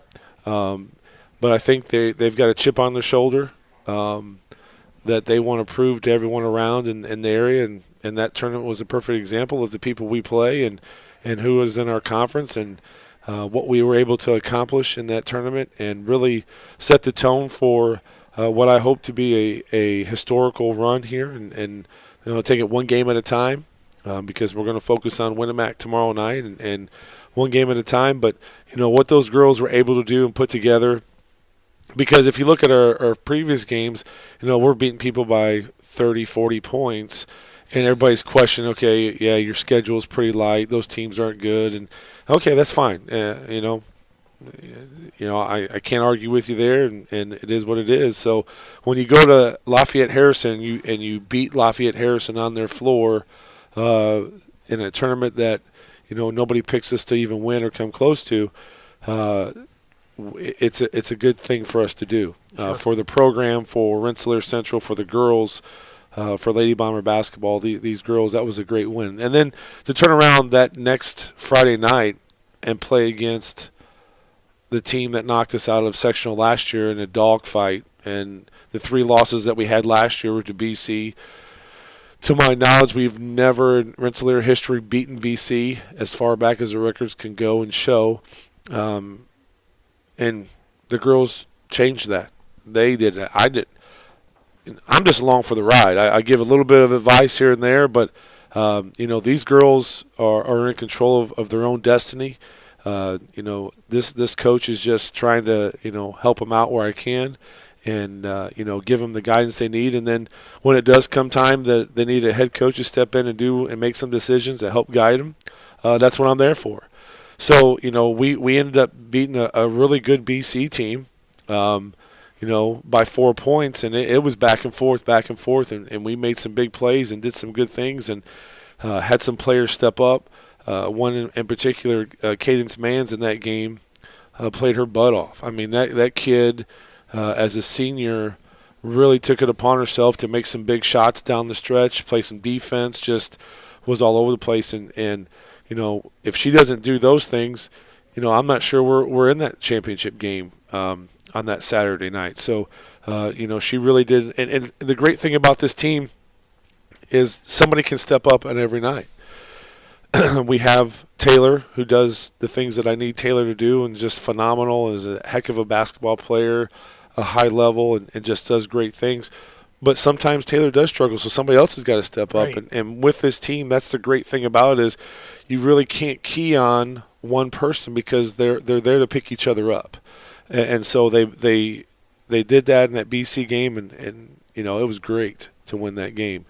But what we try to tell the girls is you can't, have a little fun, celebrate that night, but we got to go back to work the next day because we had to turn around and play a heck of a West Lafayette team that's led by Tolan and, the Worth girl, and they took Twin Lakes to the wire in our sectional last year. So, again, there's a lot of experience there, a lot of hype there, and, we've struggled against them the past couple of years of beating West Lafayette since I've been there. So it was going to be interesting, and we felt like we matched up with them really well and thought some things could fall in our favor. And, at the end of the first quarter, they jump out on us 10-0. Did they really? Yeah, it was 10-0, and I'm like, oh boy. We were playing at Harrison again, and you always worry as a coach as that previous game we spent a lot of energy, a lot of time, a lot of effort, to beat BC to get ahead of them, and you wonder how much is in the tank. And I watched them get down 10-0, and what I love about this team is they never put their head down. They found a way to get back into it. They found a way to fight back and continue to fight, and they never gave up. And so at the end of the first half, it's 21-28, and we You're up or down? We're up. You're up. Yeah. So. Whoa. Heck of a second quarter. Yeah, we turned things. Actually, no, we're down 21-28. So we're down. Okay. We're down by 7, but we're feeling pretty good because we were down 10-0, and so we're down, and then at the end of the third quarter, it's 37-38, and then it just really gets into a straight up old-fashioned battle between the two teams and who can hit the free throws and who can step up defensively and stop people and get rebounds. And we went on, we scored 21 points in that fourth quarter to their 15, and we hit some key free throws. Cameron Rowland just stepped up big time, got some key rebounds, offensive rebounds, and got fouls and stepped up and just knocked down the free throws. And Drone just hit, some big threes. And she had 4 threes in that game, and she just knocked them down one right after another and hit key moments. And then, again, Taylor comes in, and she's kind of struggling with fouls and different things. But that fourth quarter, she just finds that next level and makes a heck of a reverse layup and gets a foul and one. And, again, just takes us to another level. And, again, we just – every time they would come down and give an answer, we'd come down and answer right back and get a stop and do different things. And it was just a really great game, a really great atmosphere for the girls to be involved in. And again, we ended up winning 58-53 in a very hard-fought, gritty, great basketball game. It wasn't an ugly game. It was a great basketball game. If you are a fan of the game of basketball, that was a game to be a fan of because it had nothing to do with me and Jane, the West Lafayette coach. It was about two teams, two girls teams that loved the game and were fighting it out, and they did a great job. And I still get goosebumps just thinking about it. Right? Just thinking about what my girls were able to do with that game. Because everybody else had them counted out. And did you worry about their, what their state of mind was at that? Absolutely, because that's something we've talked a lot about is that mental toughness. And you hear a lot of coaches now these days in college and pros and some of these other programs talking about mental toughness, and that's something that I think in the past we've kind of struggled with. Mm-hmm. And this year I've really tried to focus with the girls on that mental side of the game. Because physically, I think we're not in the best shape, but we're in good shape. We have a lot of talent as far as basketball goes. Every one of these girls on my roster have played a ton of basketball from high school to AAU. They've played a ton of basketball. So not knowing how the game is played is not one of those problems, but it's the mental side of it that we try to get that edge with them. And I really thought that they coming after that BC game was a great high. I bet. And never beating BC before and getting a chance to do that. Now you have West Lafayette, who stands in front of you, who this is their tournament because it's in Lafayette, and they've been playing it since it started, and here we're Rensselaer coming in, and they're in our conference, and they've got the Tolan girl who's signed with a D2 school, and again they have a lot of tradition and a lot of hype there, and they're picked to win it. Right. And everybody's not. I mean, sure, okay, you beat BC and you're in the championship. We should be happy with that. We weren't happy with that.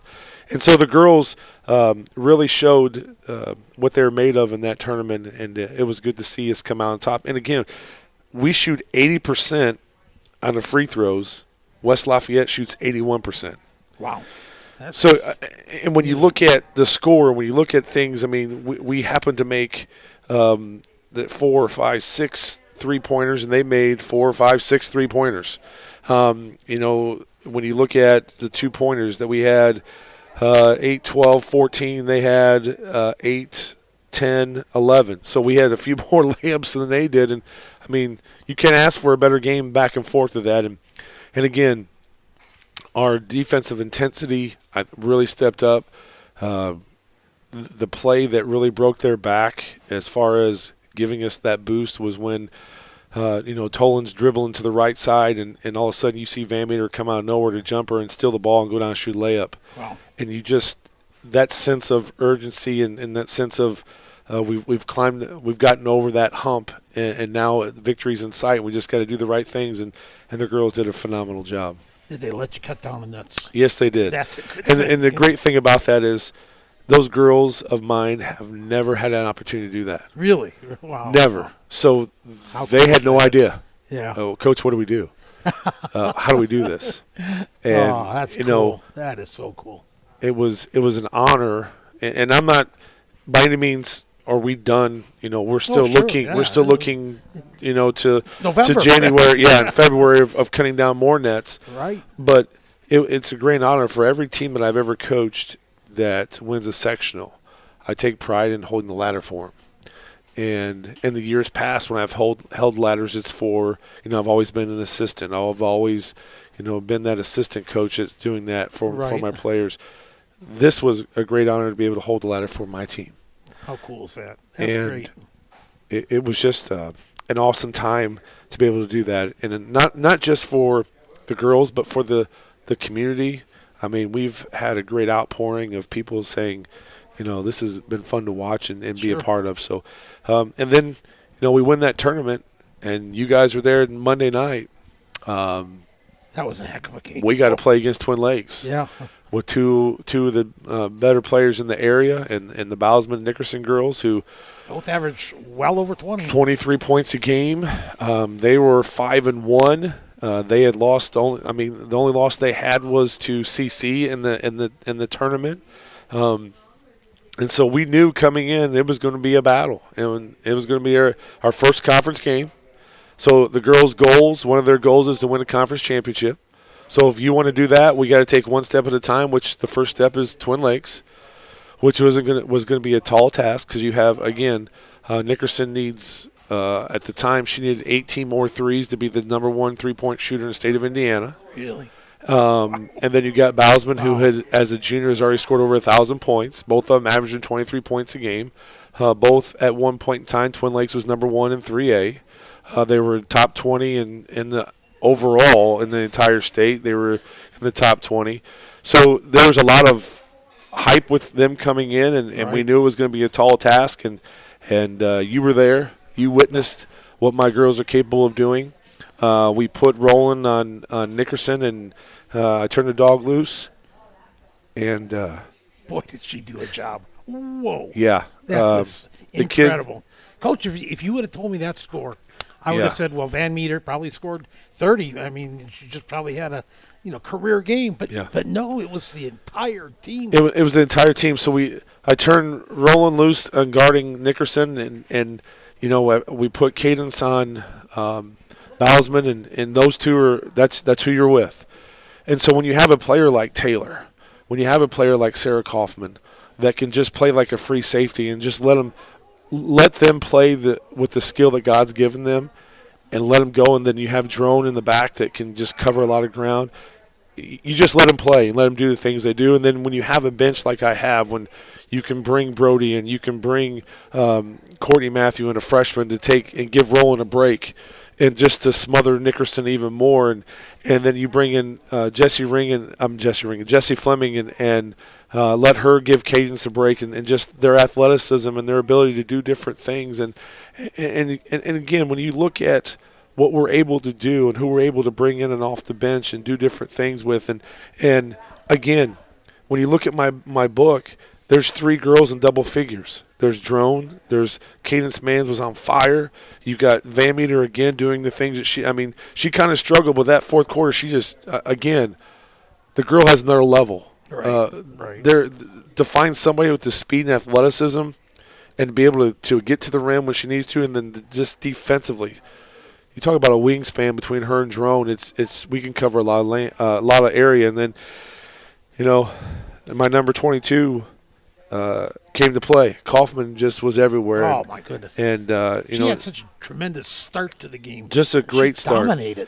And again, when you look at her and you look at Courtney Matthew, a freshman coming off the bench, each of them had 9 points apiece. So we're almost to 4 or 5 girls in double figures, and I know normally Camry, can put double figures up but her job that night was important to for us to have success, and she took that as a challenge.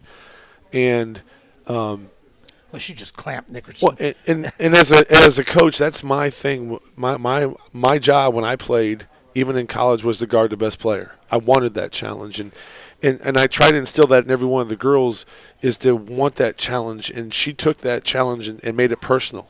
And really, she just did a phenomenal job. And, again, Courtney helped out a lot with that. Sarah at times took turns as well. And again, we just did a great job overall as a team.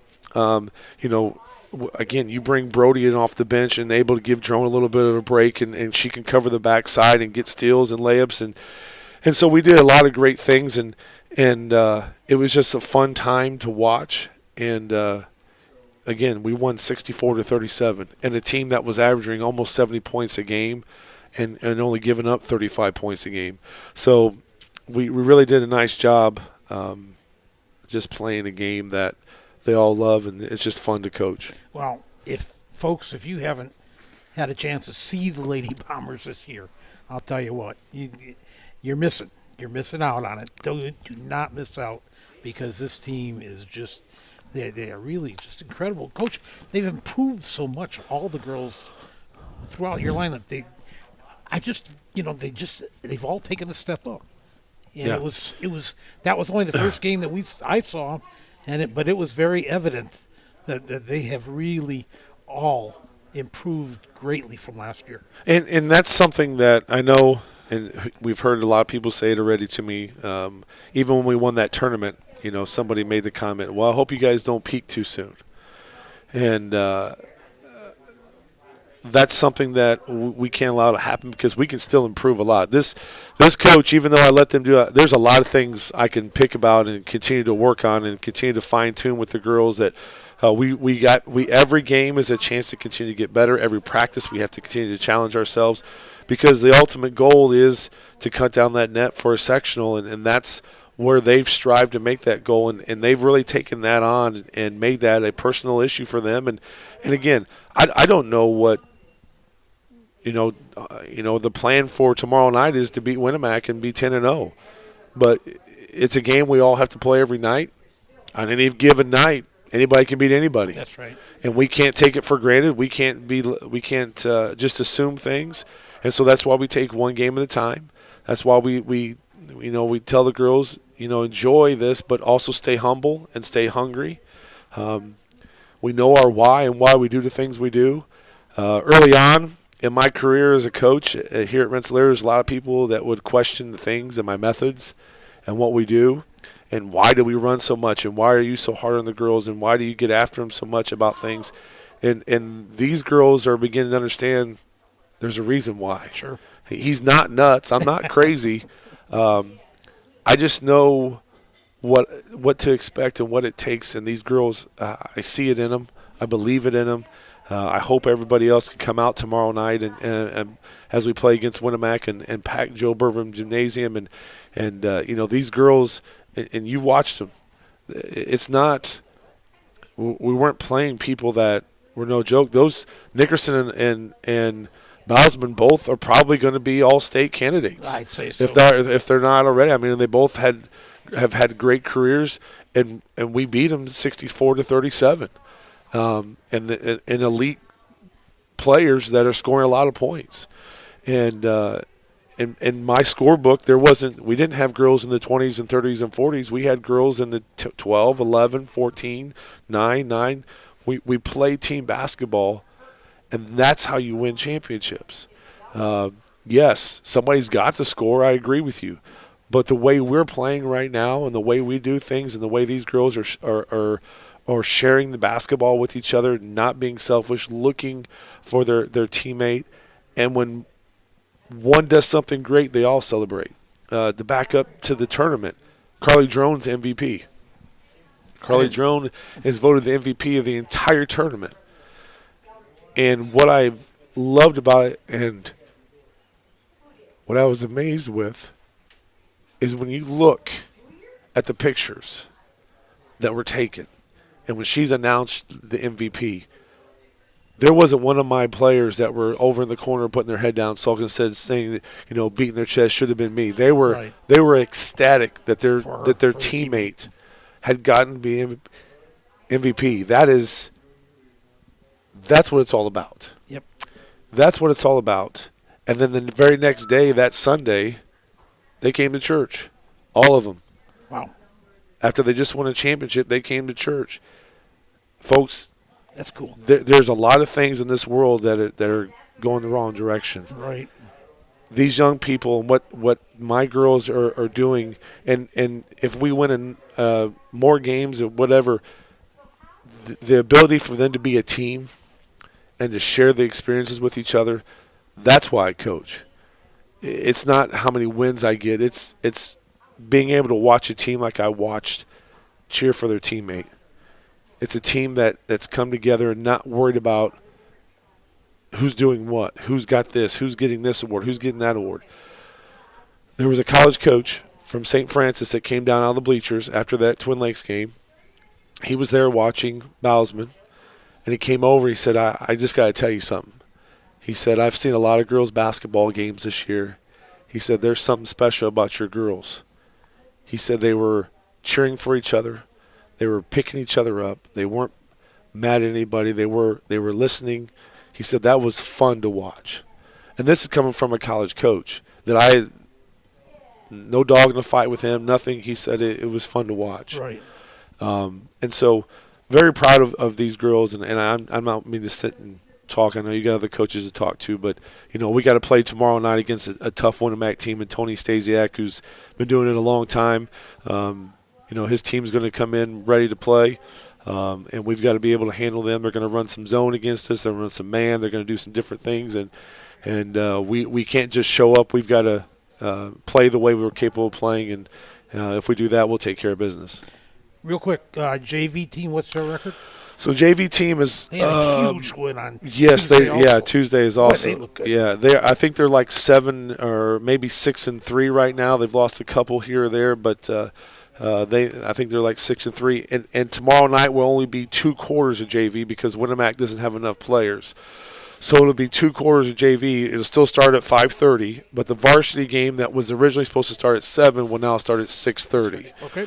So just for anybody out there, come on out and watch. I promise you will get your money worth, and these girls will make it worth your while because they absolutely love playing for people.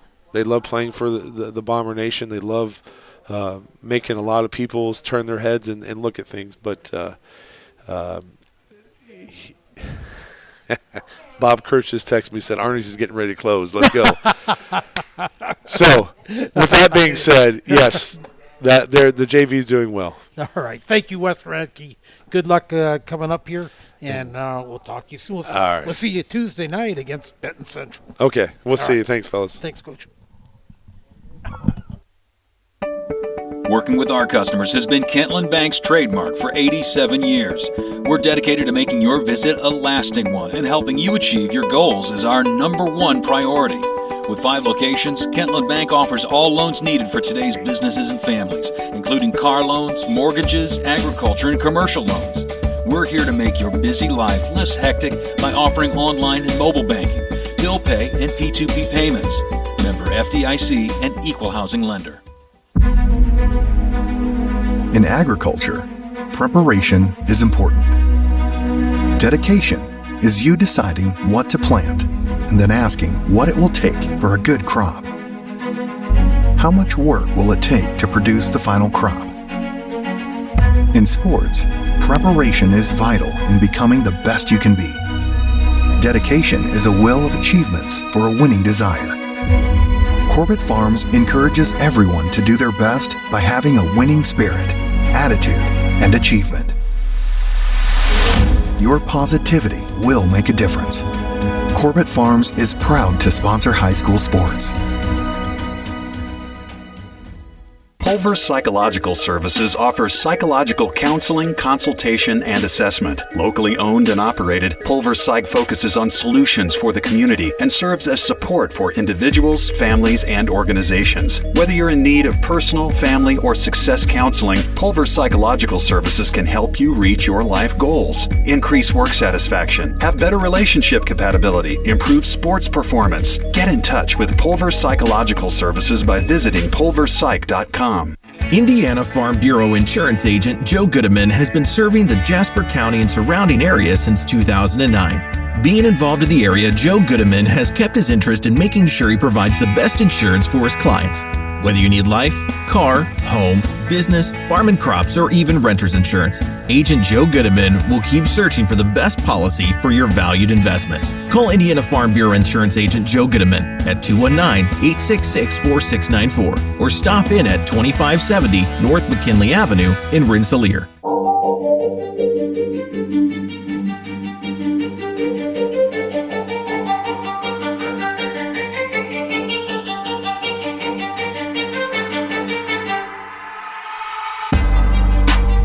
Welcome back to Arnie's Pizza in Rensselaer. Bill Kay and Scotty Miller here with you tonight on 3kgthecage.com.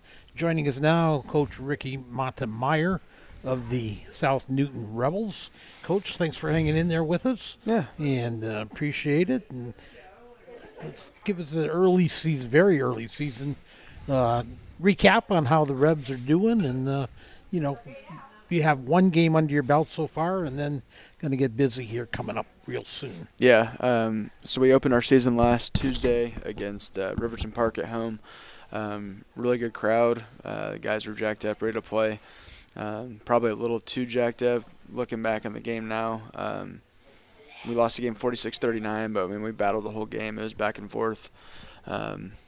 We had two guys in double figures, one close in double figures with 9, but no, we battled. We turned the ball over too much and fouled them way too much. I think they shot 28 free throws for the game. They hit 18 of those, and we only went to the line for 14 free throws. So half the amount of attempts that they had, and we turned the ball over too much. So that's kind of the recipe for a loss right there. You cut our turnovers by 6 or so, we probably win that game by 6 or so. Sure.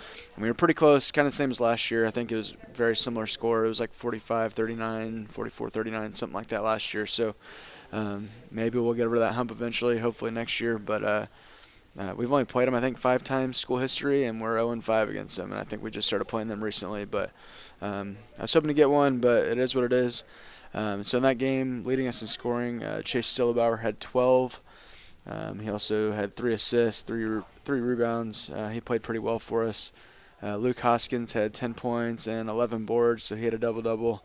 And then Matthew Armstrong had 9 points and 7 rebounds and 3 steals. And he fouled out like halfway through the fourth quarter, so he was in foul trouble. He gets the knick-knack fouls away from the basket where you don't want him to Oh, foul, yeah. but he's trying to get a steal or make a deflection, and we're working on that. But we told him that that keeps you out of the games. We need you in the game.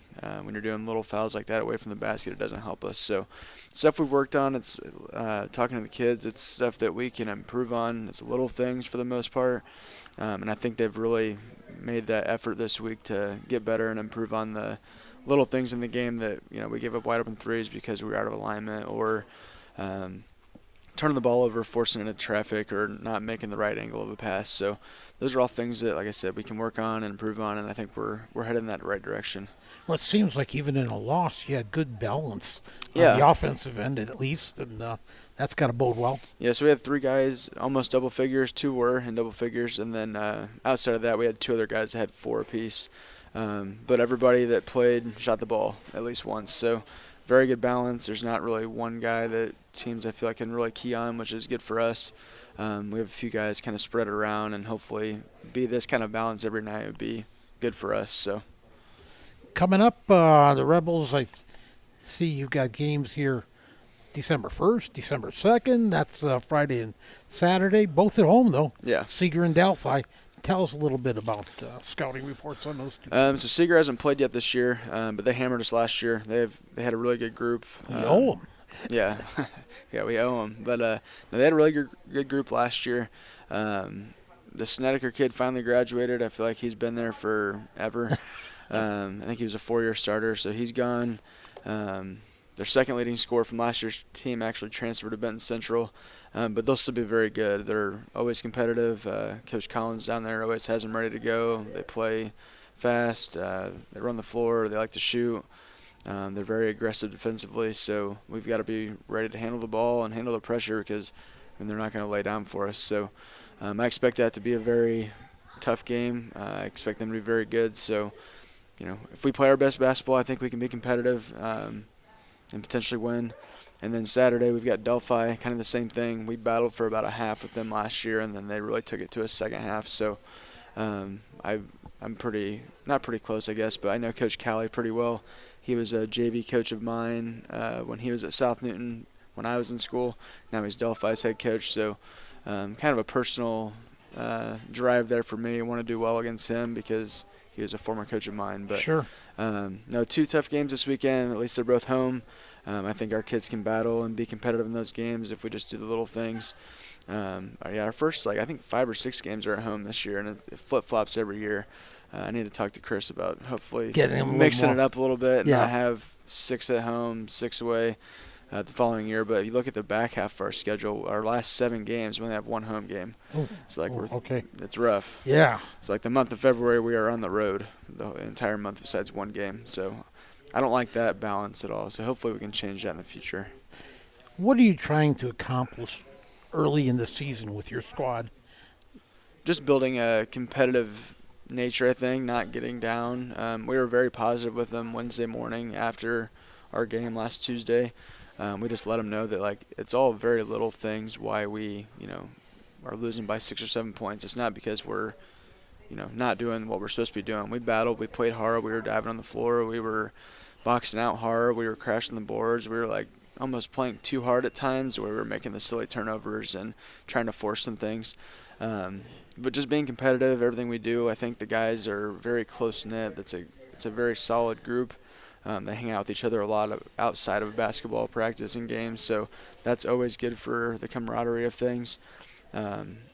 Just across the board, I feel like it's just a great group of kids, and I think that eventually we'll figure it out. I don't know when, but I'm hoping this first 9 games before break that we get competitive and we fight in some of these games. That's all we can really ask for. I mean, you want to win games, but at the end of the day, you should be playing your best basketball end of the year. So as long as we're improving every week, we're getting better, we're being competitive, we'll be pretty happy. How was the rebounding against Riverton Park? I don't have the numbers in front of me as far as team-wise. You guys stand up. I think we out-rebounded them. I don't have the numbers on that, but we did out-rebound them.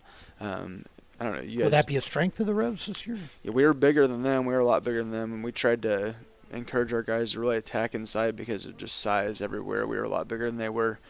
I think that can be a strength of ours because you look across the board. We've got Luke Hoskins, 6'4", 220. Matthew Armstrong's like 6'2", 6'3", 180. A couple guys on our bench are 6 foot, 180 pounds. So like we've got some big kids. You got enough size, yeah. Yeah, we've got a lot of football players on our team or kids with that type of size. And we always encourage them to use it because if you can be physical on the basketball court, I mean, it is a contact sport. If we can be physical and set the tone a little bit, like it's going to help us in the long run. So getting those kids to buy into those things, I think they're starting to. We just got to find some guard play here. We're struggling with that right now, but I think we'll get there.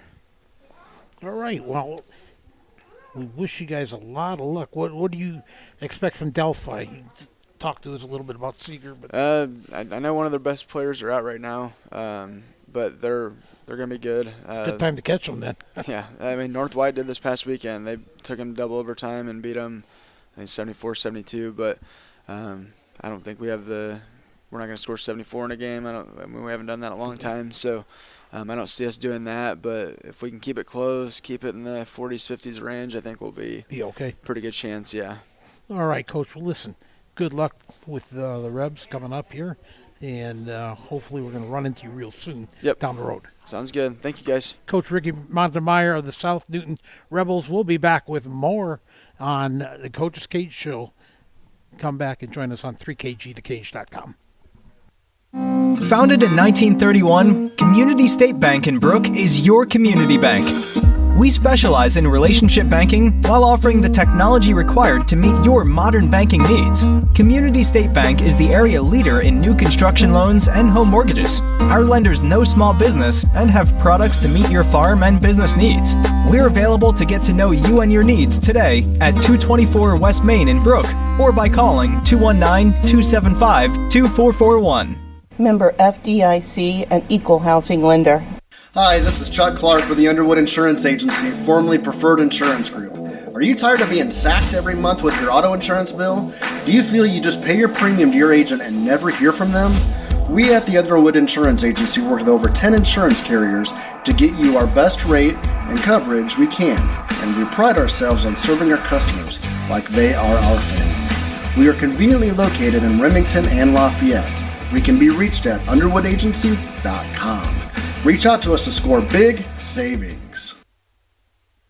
High-quality, personalized dental service is what they do at Hillcrest Dental. For over 40 years, generations have relied on Hillcrest Dental for beautiful, healthy smiles. Dr. John Ayler and Dr. Jack Drone look forward to seeing you for your next dental visit. For information or to set your appointment, call 219-866-7117. That's 219-866-7117. Or visit hillcrestdental.net. Hillcrest Dental is a proud sponsor of all high school athletics. 24/7 Club Fit is a 24-hour keycard accessed fitness center located in downtown Rensselaer. The 8,000 square foot facility offers free weights, weight machines, and a large variety of cardio equipment. We also offer free aerobics classes. 24/7 Club Fit offers 6-month contracts starting as low as $25 per month for students, those 55 years and older, and there are no sign-up or keycard fees. We also participate in the Silver Sneakers program. Call 219-866-0033 or contact us on Facebook. 24/7 Club Fit, where time is no excuse. Meet you at Arnie's, Rensselaer's go-to pizza and so much more. Pizza, sandwiches, burgers are here. Don't forget about dessert. Wings, cheese sticks, garlic bread too. Arnie's pizza menu has something for everyone. Dine in or carry out in the best pizza in town. Located across from St. Joseph's College in Rensselaer. Call 219-866-9999 and meet you at Arnie's.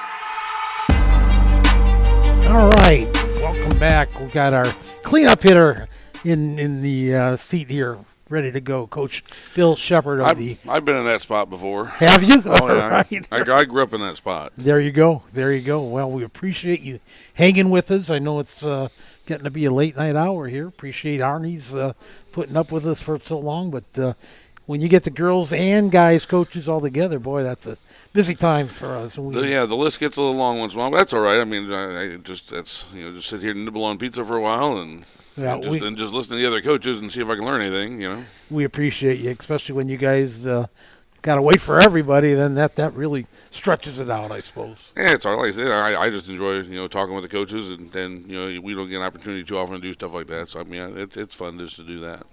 We got a couple games to talk about. One very good for the Cougars was that cool rivalry contest in the season opener with Rensselaer. It was right here. We got to cover it, and you guys didn't miss a beat that night. You really looked good. And then you got one on the road at Lebanon, and you come up short. So take us through those games. Well, the first one, the opener at Rensselaer, obviously, we were pretty ready to play. I mean, I guess it's just, to who a lot's given, a lot's expected, and these kids have a lot of talent. I mean, my first go around here a couple weeks ago, I'm trying to be kind of coy about things, and I don't know, and this, that, and I mean, you saw there's a lot of talent on the team, Sure. and now that it's kind of out there, everybody kind of knows there's a lot of talent there, and but you're given a lot of talent, so there's a lot that's going to be expected of you.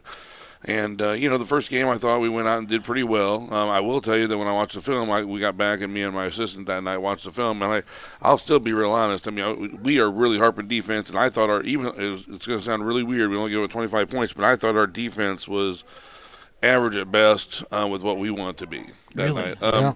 I thought our on-ball defense was really good. I thought our denials were really good, initial denials, but we were switching man-to-man now, and our switches, if you watch the film, they're still late, Okay.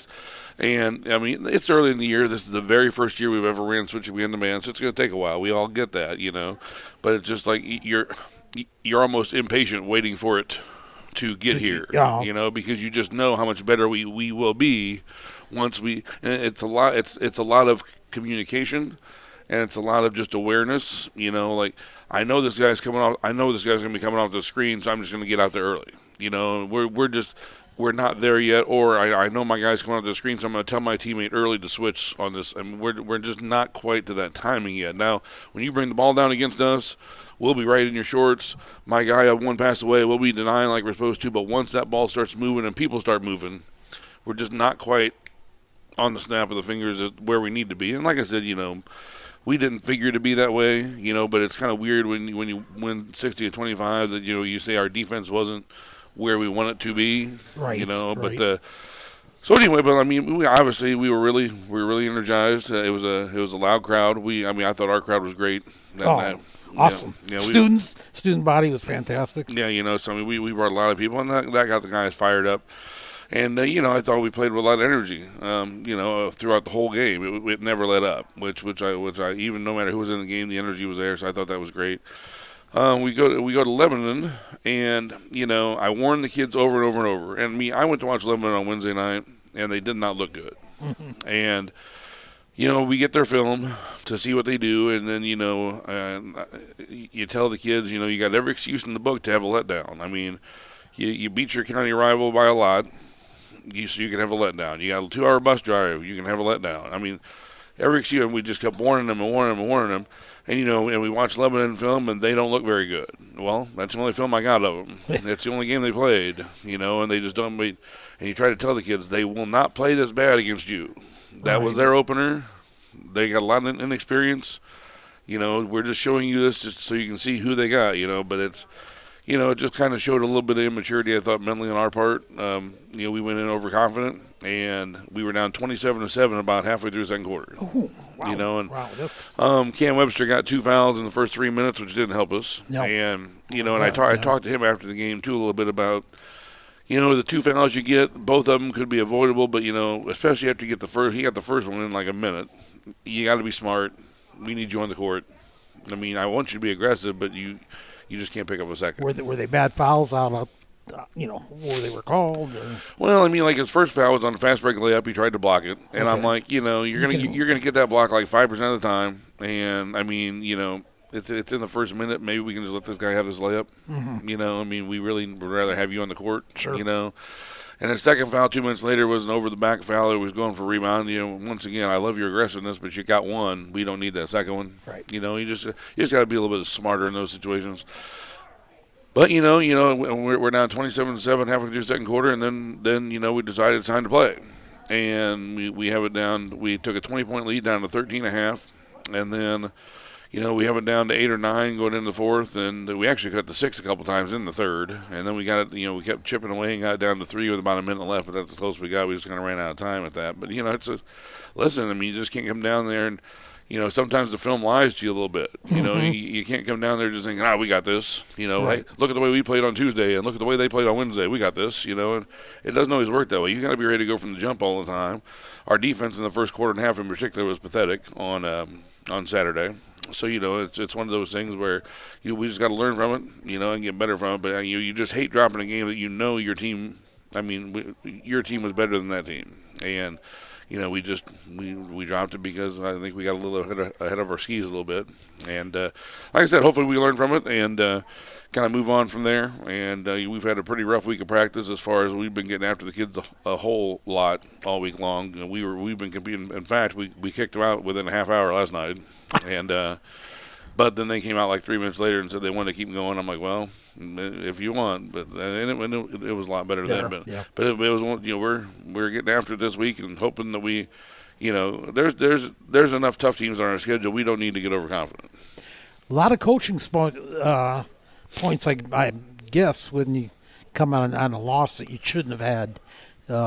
Is that good with this group? Do they absorb information and stuff, and then follow your guys' lead, your staff's lead? Oh yeah, they do. And like I said, it's especially with the defensive end, it's a process. It's just we just got to continue to stress what we want to stress on the defensive end and get better at it and be more consistent with it. And eventually, we'll continue to get better. We're a lot better now than we were over the summer. It's just, but I guess when you get to this close to being where you want to be at, you just want to be there. Mm-hmm. Where over the summer you knew you were so far away from being where you wanted to be at that you just let's take our time. Right. Well, now and I know we're playing games, but that doesn't really matter. We just see on film on so many possessions we're so close to being where we want to be, and then the next person on defense after 30 possessions or after 30 seconds kind of forgets what's going on and gets out late on a guy and gets driven on. Yeah, it just we're getting there. We haven't just sealed the deal yet, and just got to keep working on that every day and get better at it. The kids do absorb. They're there to get better and work. And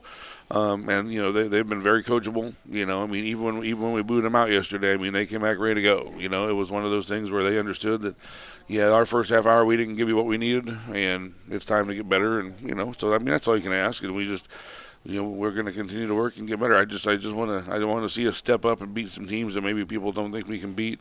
You're always going to drop a game here or there, but we got plenty of names coming up on our schedule. If we can win those games, we'll be like, sure holy do. cow! Yeah. Look who KV beat. And it's one of those things where you just want to be ready for when that stage comes around. Individual wise, who did good in these first two games? The Rensselaer game, Cam Webster, obviously he's going to lead us most nights. Led us with 17. Mabi Lalonde had 11 on his. He came up about halfway through last year as a sophomore, so this is kind of his first full season at varsity level. Mm-hmm. Brady Sampson and Jeremiah Jones both had 8 against Rensselaer, and Tristan Smith and Eli Deerdorf both had 6. So pretty balanced against Rensselaer, which is good. That's a positive. Against Lebanon, Cam kind of exploded even though he was in foul trouble early. In the second half, he kind of exploded for us, and that's what kind of helped us on our comeback. Cam wound up at 29. Oh, wow. Down at Lebanon. Did he end up not fouling out then? Right? He did not foul out. Okay. Yeah, he played really well with being pretty disciplined. He had 29. Brady Sampson had 10. Bobby Lalonde chipped in with 9, and Jeremiah Jones had 8. But we only had 5 people score against Lebanon, just our starting 5. But it was one, like I said, it was just when you wait 12 minutes to get going. That's what you're going to run into. Yeah. So, Cam right now is about 16 points away from 1,000. Oh, so, okay. That'll be cool. I just wanted that behind him. Sure. Because he's a kid. they all know where they're at, So I just kind of want to get that behind them so we can start focusing on winning some basketball games and going. It'd be nice if it happens at home. Well, yeah, I mean we got Couch coming up at home, so on Saturday nights, so that would be our home opener actually. So that'd be a nice one to get it at. And then you got Morgan after that on December 7th. And then at Valparaiso. So. Yeah, and it's I was just talking to the kids the night before practice about like just our schedule and how we need to be able to step up and win some games that people don't think we can win. And we talked about Morgan Township and Valparaiso in particular that next week. Morgan, I know it's Morgan Township's a small school, but in the AP poll for the state, they're number 7 in 1A. And I mean, it's a 1A school, but you're beating a ranked team if you win, So that'd be really good. Counts is always tough. Counts is always tough too on us, and then Valpo's Valpo. I mean, just if you could beat a Valpo, just people downstate, they'll look at that score and they'll be like, "KV beat Valpo?" Right. And that's I mean, you just kind of want. I mean, and you got the talent there to do it. You just gotta. The kids just gotta. Once again, we gotta get them ready to step up on that kind of stage and do those types of things. And against those good teams, it all starts on the defensive end because the Valpos of the world, the Munsters of the world. If you make a mistake, they catch you on it. Sure. And that's fine. I mean, you want to play teams like that, and they keep you on your toes all the time. So that's and that way, if you beat a team like that, you know that you played really well. So, we're looking forward to all the challenges. But yeah, Couch is our home opener. It's gonna be great to it's gonna be great to have a home game. And just get the crowd out there for the home opener and see how things go, and hopefully start a little win streak going here into Christmas. How tough is it, Bill, for a school like KV to play the Valparaisos and the Portages and those huge schools in the DAC conference? Is that just really an impossible task for you guys? Well, I think we're a type of school like when we get compared to those type of schools. I think we're a type of school that kind of goes in cycles. Where, like, I think this year, every 3 or 4 years you're going to have that team, and this is a year where KV's kind of got a pretty good team, So now you look, is it impossible? No, there's some years where it is, But then I think when you get caught in the cycle where we're at now, I think this year it's not impossible, So, and that's why that's why I said when you get this opportunity, you want to try to take advantage of it, because there's going to be 3 or 4 years down the road where you won't have an opportunity like this, and it's just, because they're going to be up and you're going to be a little down, and that's just kind of how that works out, Right. But with the ebbs and flows of everything, I mean, we're kind of up right now, and, Portage is up for Portage. I mean, us and Portage have always been pretty much on the level, as far as basketball teams go. And Valpo, Valpo's a little down for Valpo this year. So, so you're kind of, we're kind of catching the waves where you want to catch them, but once again, when you get that opportunity, you want to take advantage of it during those years, and that's what makes this year kind of important to that kind of stuff. I mean, man, if you could get a couple of those wins and not, a couple of those feathers in your cap with those types of games, I mean, those, beating a Valpo and beating an East Chicago Central or something like that, I mean, those kind of make your year, So it's just, when you think of it, and we got Lafayette Jeff in the Highland tournament, I mean, you just those types of schools, when you get a chance to compete and beat them, you really would like to take advantage of it. Sure.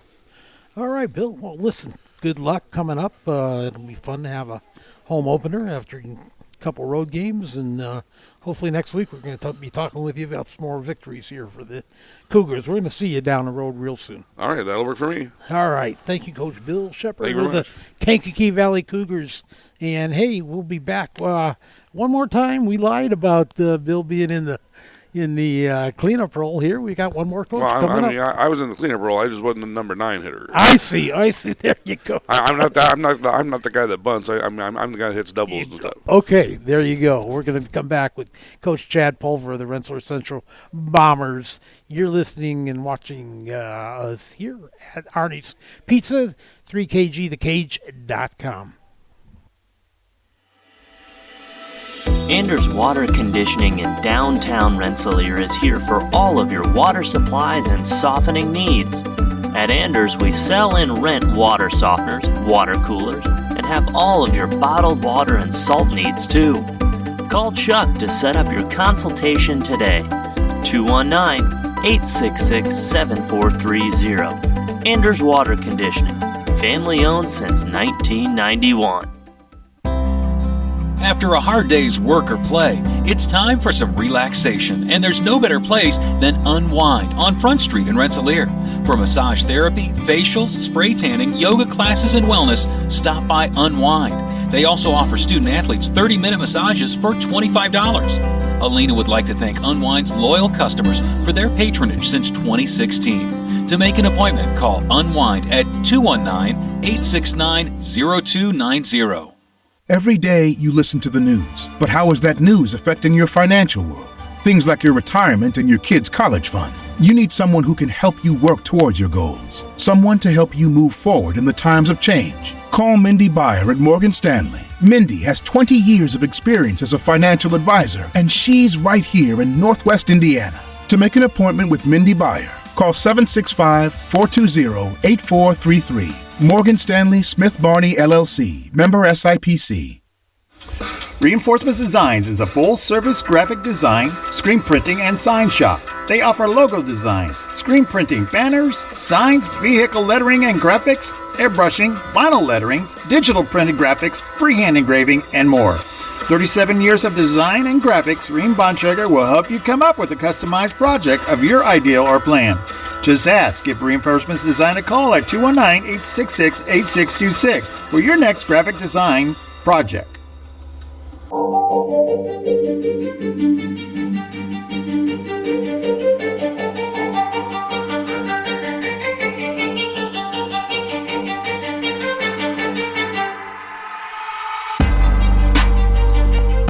right, Bill K. Scotty Miller here with you on the Kage Coach's Show preview. We're looking back a little bit.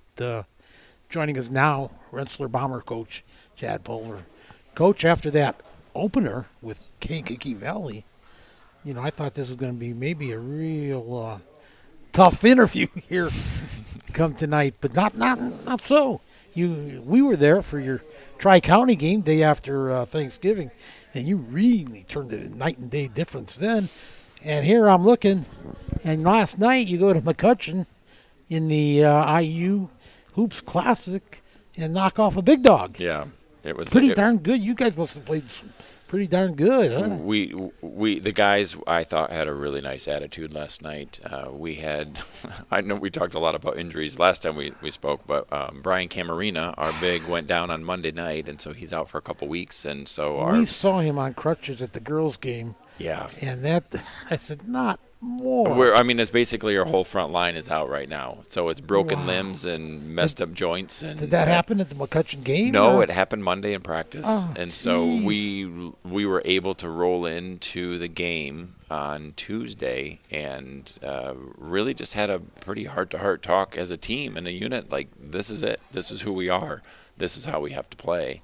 And the guys really answered the bell, and I think that's an important part of it. Is that we have to outwork teams. That's what it's going to come down to. Yeah. We may not be pretty right now, but as long as we are holding them to one shot, if we can bother the ball on defense, make them throw passes that are maybe just a little bit slow or a little bit out of line, it gives us a little bit more of an advantage. And when we do that, we have a shot. We do, but we have to work really hard. We're not going to be able to coast through anything right now, and I think that's going to be hopefully really important for us as the season goes on. And we have West Lafayette on Friday, and they're another team where we're going to have to play really, really hard and execute some of those X's and O's, especially in the defensive end, to give us a shot. Mm-hmm. And but that's what you ask for. You ask for a shot, and so that's where we are. We're in the semifinals with a chance to be able to beat a really good team in West Lafayette.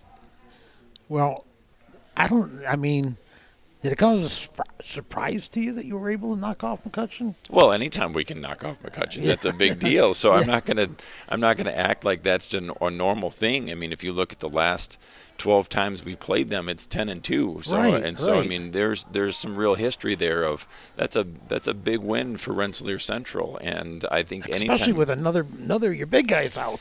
Yeah, I know that people are. I mean, it's not fun to talk about injuries, and it's certainly every team has to deal with it. But we it does feel like we've been bitten with a pretty weird bug, and maybe we need to change our water sources or something. I don't know what's going on, but something needs to continue to. We need to heal and heal properly, and then if we can heal and grow from this, I think it helps us long term. And so I think that's really what we've tried to take is a long term vision on this, the growth mindset of we're going to get better. We have to make sure this works. I mean, even last night when it was a late night last night. We practiced this morning at 5:30, so it's pretty tough to get back late and then go first thing in the morning. But our guys were there; they're working hard. We did what we had to do, and so that gives them this afternoon and evening to be able to relax, do a little bit of rehab if they need it, do some icing down, making sure they're hydrated properly. But tomorrow we got to get after it because we've got 2 games on Friday and then Saturday, and I think that is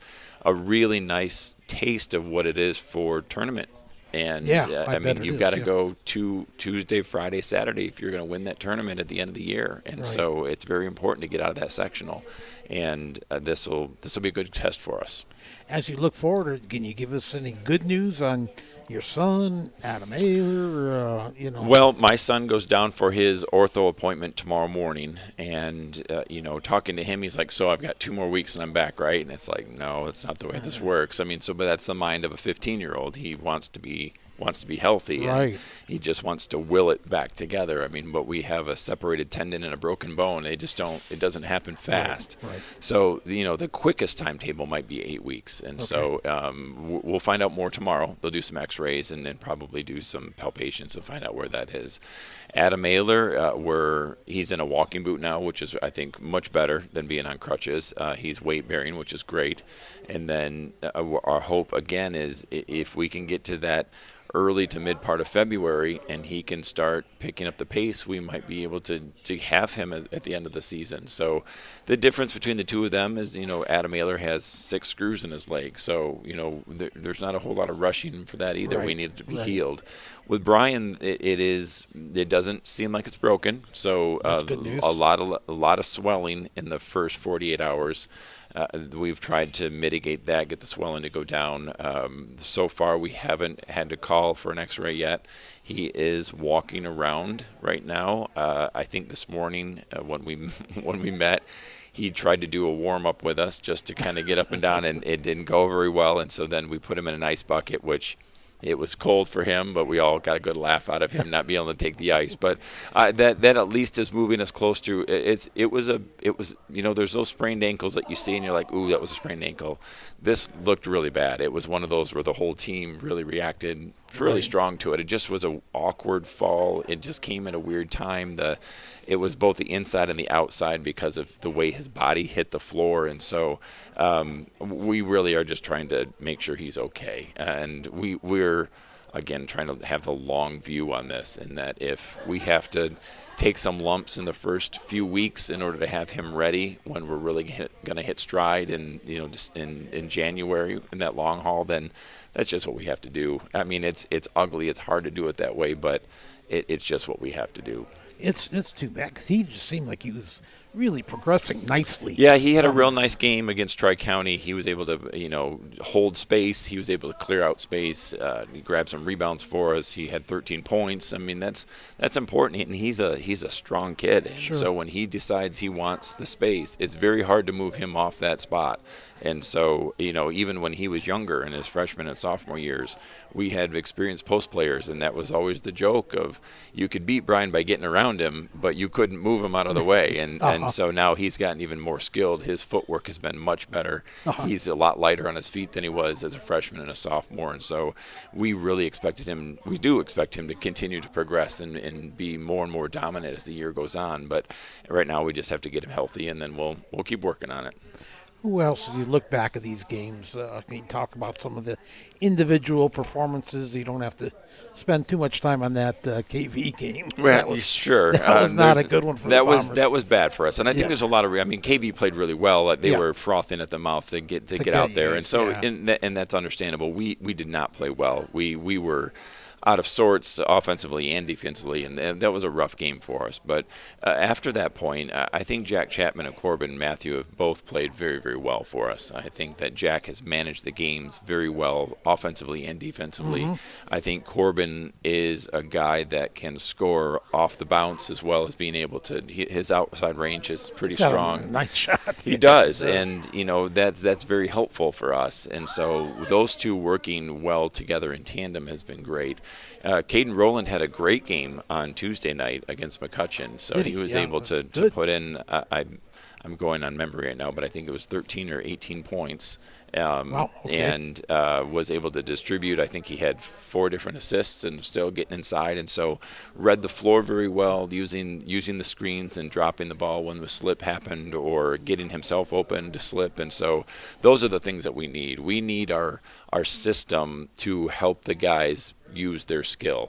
And so we don't expect our guys to be on railroad tracks. We want them to be creative. We want them to use it to their advantage, but we also need them to read the proper read. Mhm. And I think that clicked for Caden on Friday night. And so Graham Drone had 10 points, so he was able to put in points. He was able to get some key rebounds for us. And I think that, the rebounding was one of our big growth spots this last week was, can we dominate the boards or control the boards, and last night we were, I think, 44-28 on the boards. Oh, wow. And so Wow. we controlled the board, which made it very difficult for them, put more pressure on them, and that's very important for us.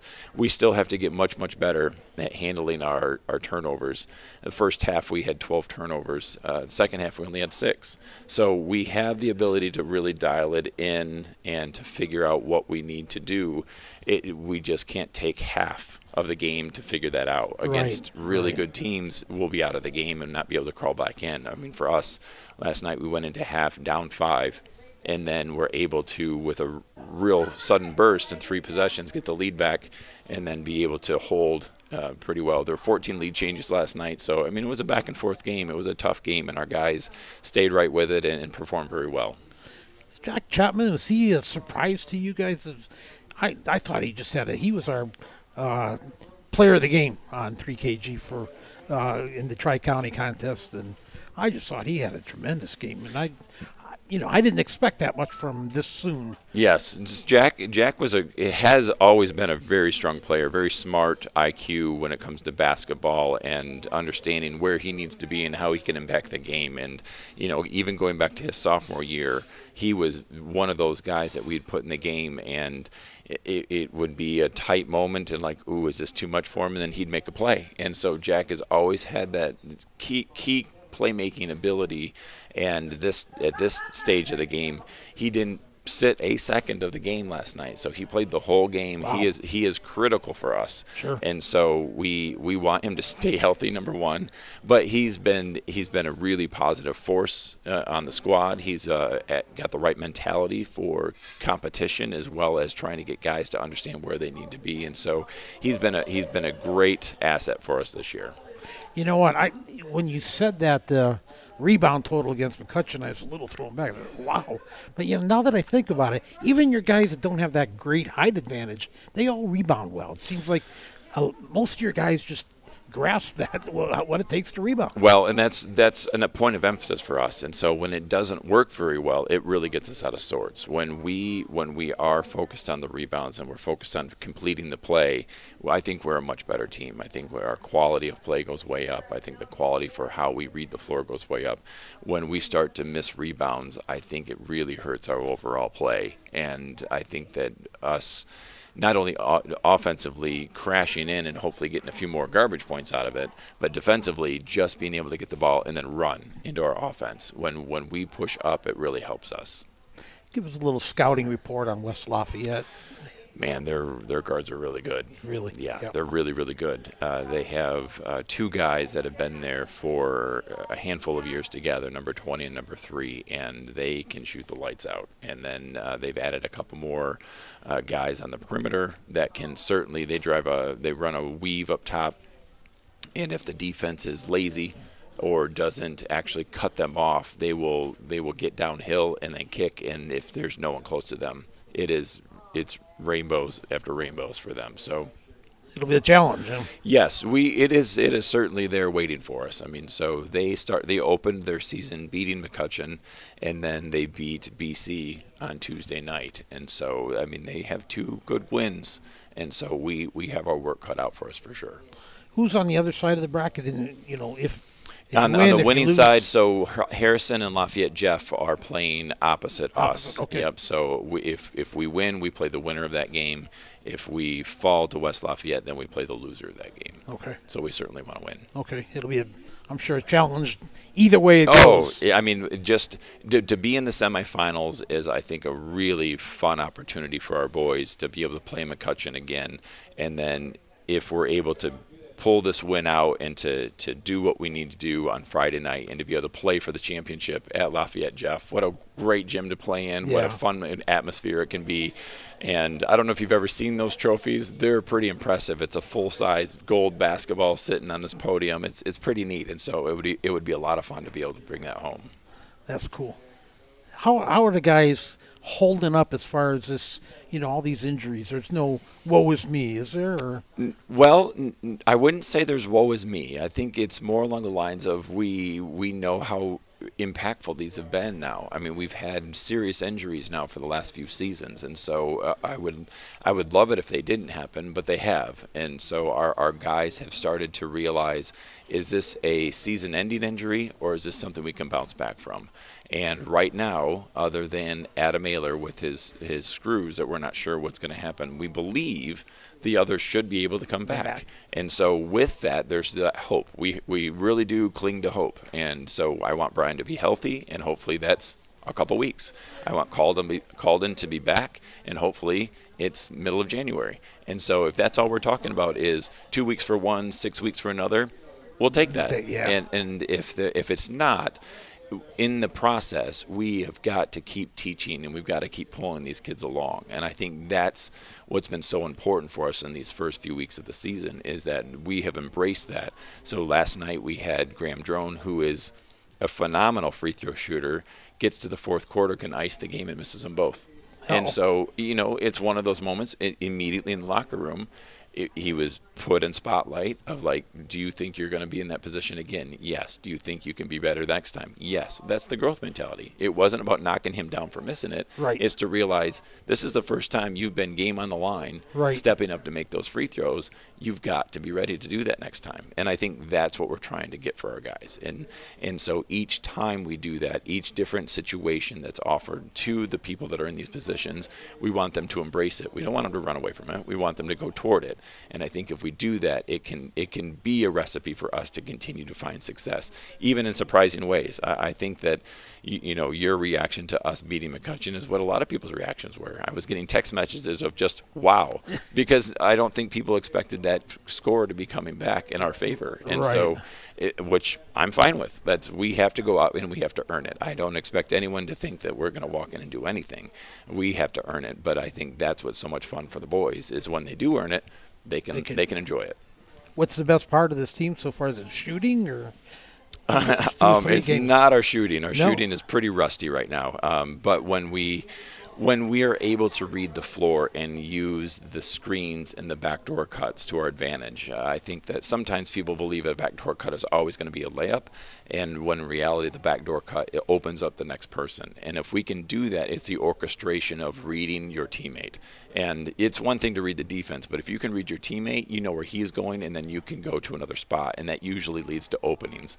And so I think as we've gotten better at that, there's flashes in a game where the crowd can actually feel the excitement, and because they can see it coming. And I think that's the most fun of what we're doing, is the defense gets really locked in, and then we have something that opens up, and the whole crowd just kind of reacts to it. Then their crowd will, oh no, and then our crowd is yay. Yeah, and so that part's a lot of fun. All right, well, Coach, listen, congratulations. 2 big wins back to back. I thought you guys really played well against Tri-County. Don't want to forget that one. And obviously the McCutcheon win that speaks for itself. So go get them next tomorrow night, right? Friday. Yes, Friday. Okay. Little bit of time to practice. Yeah, we have one more practice in there. Don't take the practice away from us. All right. We need that. So all right. Thank you very much. Okay. Good luck for the Bombers. Thank you. Thank you, Coach Chad Pulver of the Rensselaer Bombers. All right, we'll come back here and wrap it up from Arnie's Pizza in Rensselaer. You are viewing the Kage Weekly Coaches Show here on 3KG, thekage.com. In agriculture, preparation is important. Dedication is you deciding what to plant and then asking what it will take for a good crop.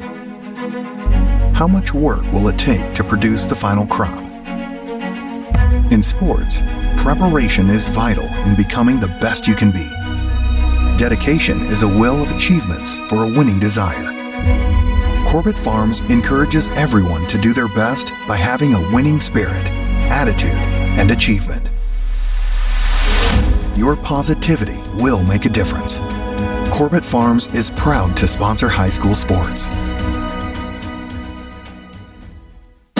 Meet you at Arnie's, Rensselaer's go-to pizza, and so much more.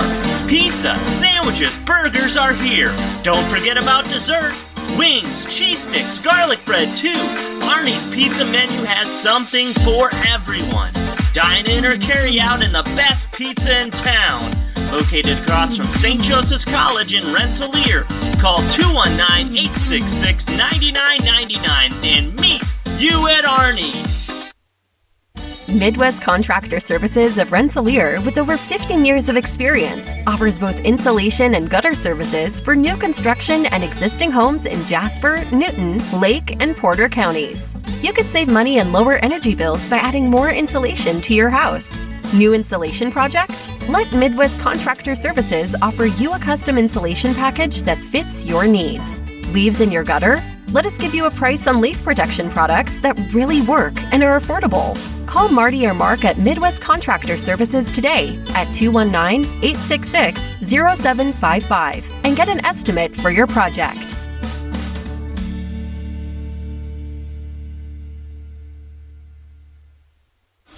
Reinforcements Designs is a full-service graphic design, screen printing, and sign shop. They offer logo designs, screen printing, banners, signs, vehicle lettering and graphics, airbrushing, vinyl letterings, digital printed graphics, freehand engraving, and more. 37 years of design and graphics, Reem Bontrager will help you come up with a customized project of your ideal or plan.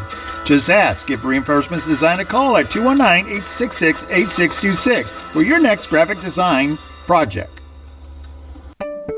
Working with our customers has been Kentland Bank's trademark for 87 years. We're dedicated to making your visit a lasting one, and helping you achieve your goals is our #1 priority. With 5 locations, Kentland Bank offers all loans needed for today's businesses and families, including car loans, mortgages, agriculture, and commercial loans. We're here to make your busy life less hectic by offering online and mobile banking, bill pay, and P2P payments. Member FDIC and Equal Housing Lender.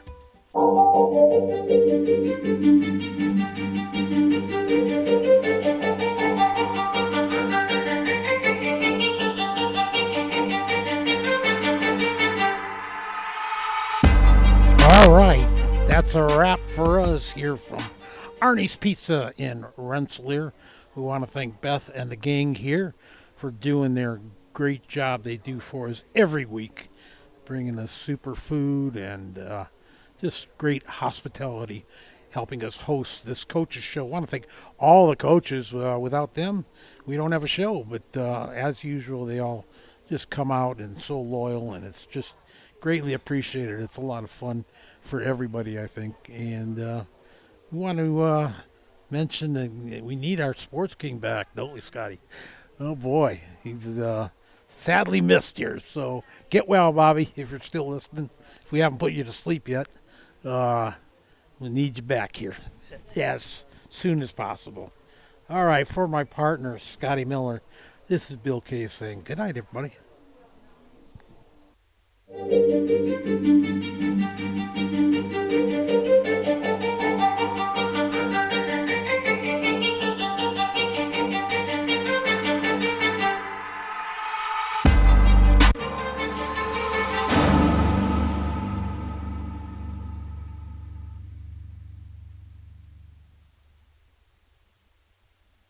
The proceeding was a presentation of 3KG Community Broadcasting.